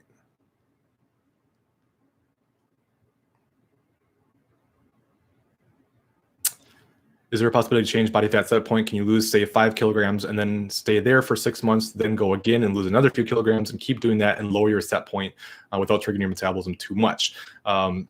So anyway, you do tend to have a body fat set point in terms of like it's a set amount of body fat that your body seems to be happy at. It's kind of what your body's used to. You get too far below it or above it, you have a tendency to get back towards that body fat set point. You can change that. If you couldn't, anyone who ever loses a significant amount of weight would basically be miserable for the rest of their life. It's rare for people to lose weight and keep it off. And this is a big reason why that body fat set point, but it can be changed. It just takes time. Your body has to get used to being at that lower level of body fat. And it can take a very long time. I can't say how long, but it can take a very long time. The longer you're at a lower level of body fat, the more your body's going to get used to that. And it has a better chance of kind of becoming the new body fat set point, in my personal opinion. I don't have a whole lot of like statistics to back this up or anything. I'm just giving you my opinion. Yeah, I mean, I definitely think we all have one. My body is typically usually happiest around, it has a tendency to want to get back to the low 180s or so most of the time. But also understand like body fat set point is not the same as body weight set point. This is very confused, right? You can add lean body mass and that changes things. That changes your weight. So if you've built the most amount of muscle you're probably going to build in your life because you've trained for a long time, then that weight is more realistic to look at, but for others not necessarily so much.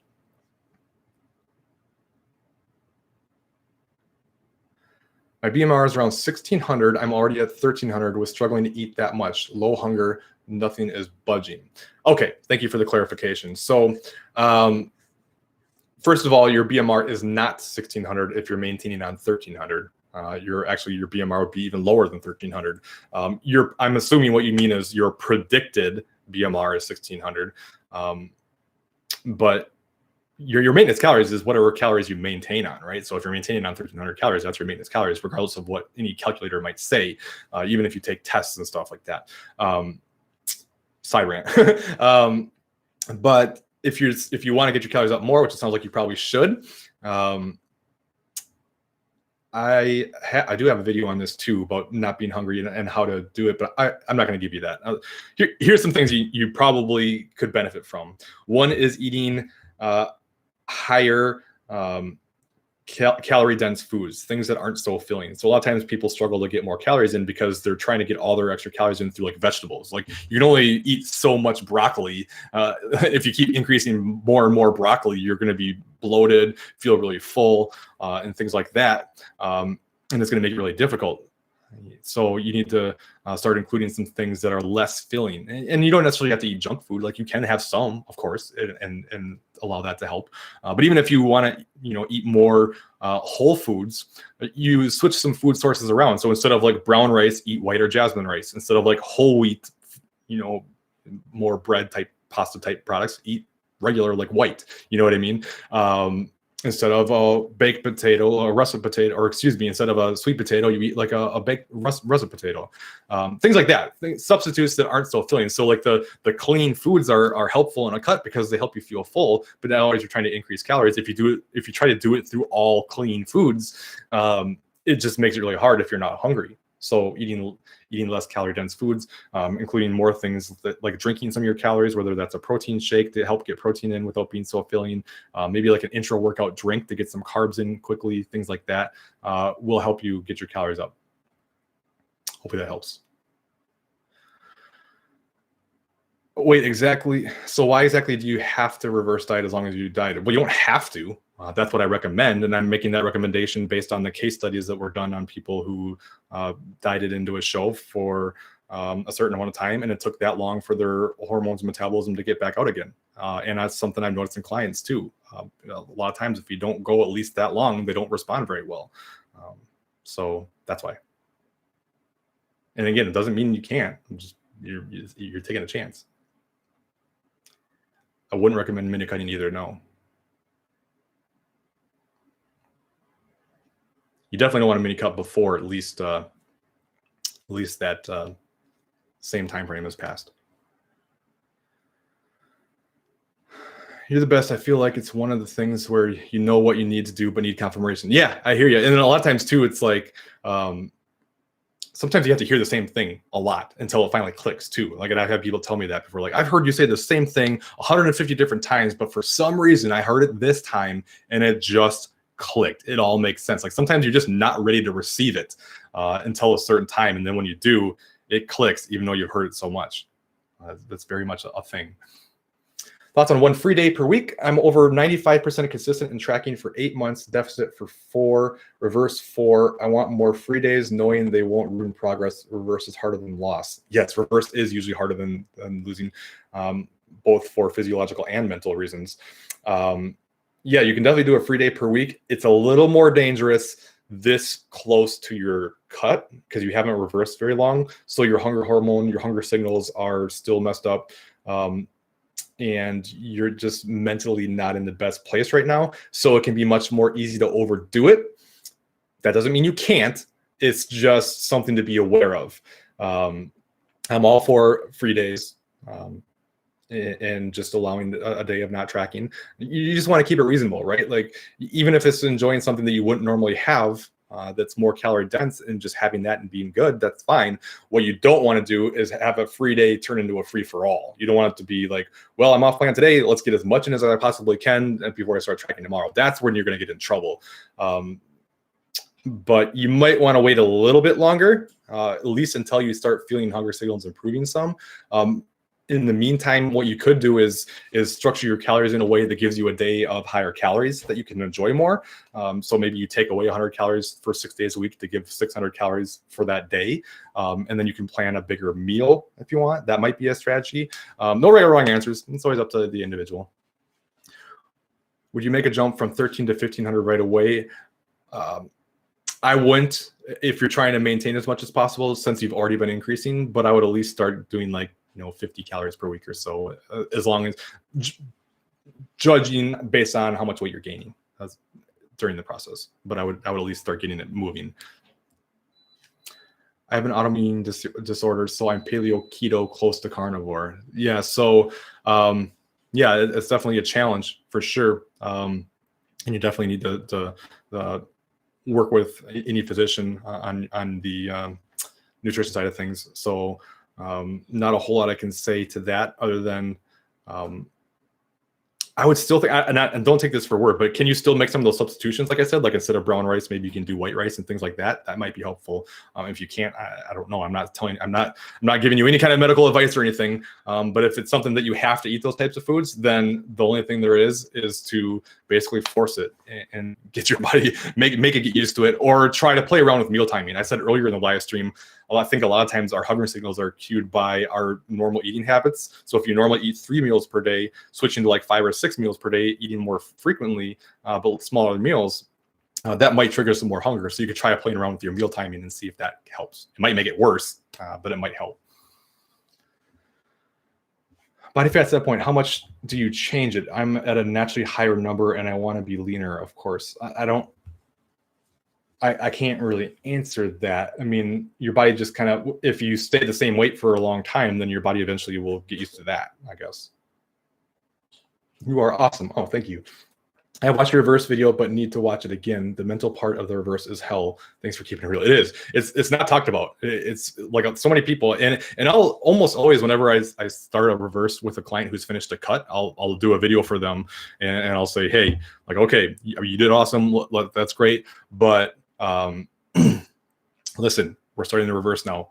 This is the hardest part of the process. This is where everyone struggles. All right. Like you really want to look at like, basically look at the early stages of a reverse as like an extension of your cut, because you really want to do your best to stay on top of things to keep from getting out of hand, allow the time to recover. But it's like, it's so hard because for one, your body's signaling to you to eat more. It really is like, there's hormones that are telling you like, eat, God damn it, eat.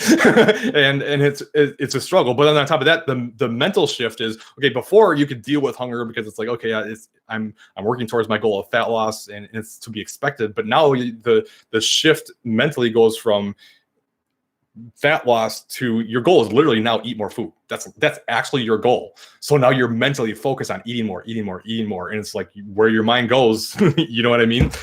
So it's definitely a struggle, but it will get better over time. And the people who end up getting to be able to eat a lot of calories and maintain their weight better are the people who stay diligent during the reverse and get past those mental struggles, because then you can keep increasing calories each week and keeping in a good spot. And eventually you get to a really good place. But if you have a lot of ups and downs, lots of overeating, it just becomes a disaster. How do you think about counting macros? I don't understand. Can you try to rephrase that? I definitely love counting in macros. I think it's a great strategy if that's what you're asking. All right, I'm going to see if I can tackle any of these other ones. We've been at this almost 2 hours, so I'll probably cut it off at 12 no matter what. Got that one already.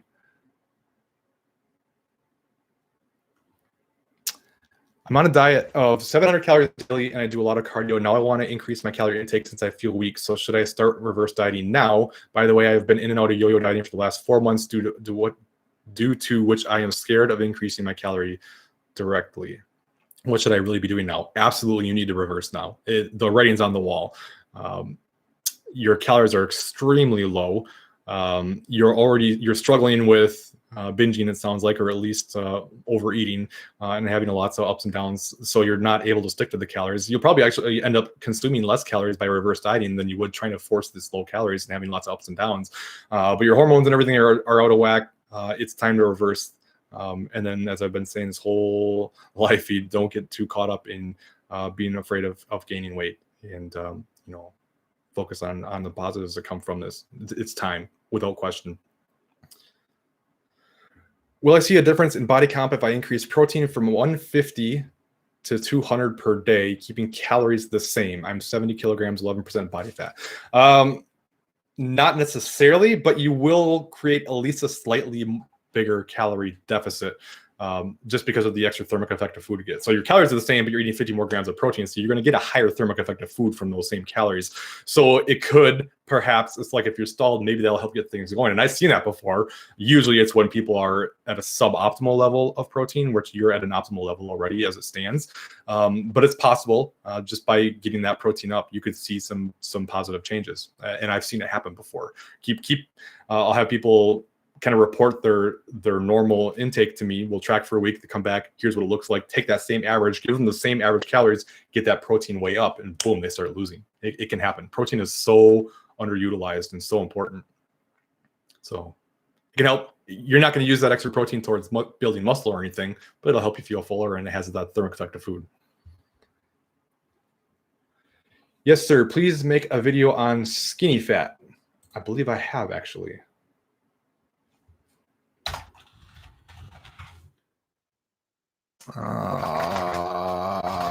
Cut or similar cut or bulk for beginners. I think I touch on it in here. I don't know what you're wanting to ask about it. Feel free to ask about it, but you might like this video.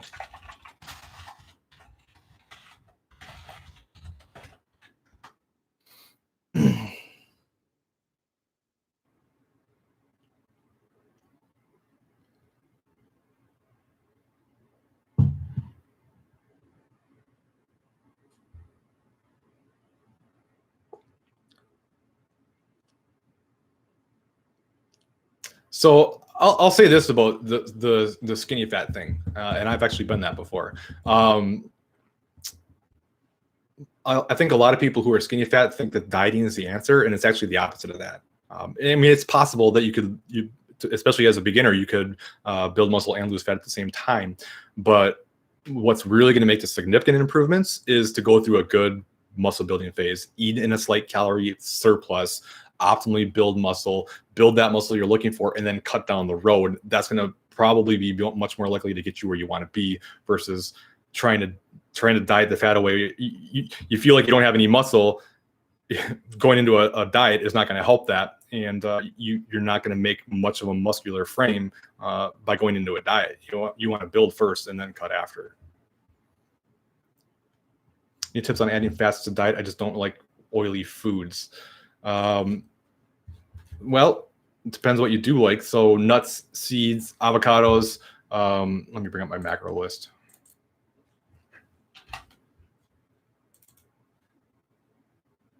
So here's some foods high in fat. Oils you've already mentioned you don't really like, but you can always just like sprinkle olive oil or something. That'll do it fast. Nuts, olives, seeds, flaxseed, omega fish oil or fatty fish, avocado, egg yolks, and then some of the other stuff that you might not want too much of, but like butter, things like that, which again, there's no bad foods, so it's fine. You just don't want to make it a huge part of your diet. Things like that, or like high fat dairy products. Well, nuts are out then. See a lot of junk food. Those are high in fat. So I resort to protein bars to get some fats in, but even with salmon, you have to eat a lot to get the fats in. Yeah, oils are going to be your best bet, unfortunately. Either that or just higher fat, junkier foods just to get some in. Like, even though, like, in my opinion, even some of the like less healthy fats, if your fat intake is too low, that's still better than being on a low fat intake. You need a certain amount of fat. You really do. And it's very bad for hormones and stuff to be too low fat. I'm around 140 pounds, 18% body fat, 5'7" height. Would eating at TDE promote muscle building without adding body fat? Possibly. I'm just not as optimal as going through an actual surplus. But yes, you can, especially if you haven't been training. If you train around maintenance, you could recomp some. All right, what else we got? Caught that already. I think I already did that one. Did that one.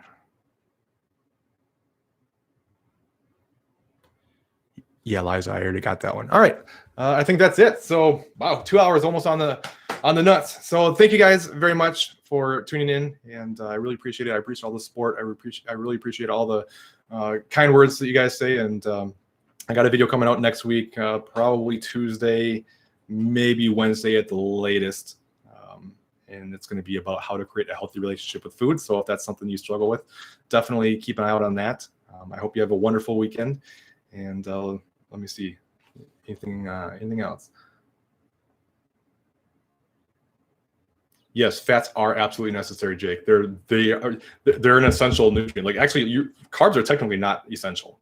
Like you have to have fat. Like I'm not saying don't eat carbs, but technically fat is essential. You need it, and I recommend at least 40 to 50 grams for all males. Thank you. I will try to do it more often. No, you don't have to go into a cut after a reverse. Only if you want to. You're very welcome. All right, guys. Thank you. I'm gonna head out, and until next time. Thanks.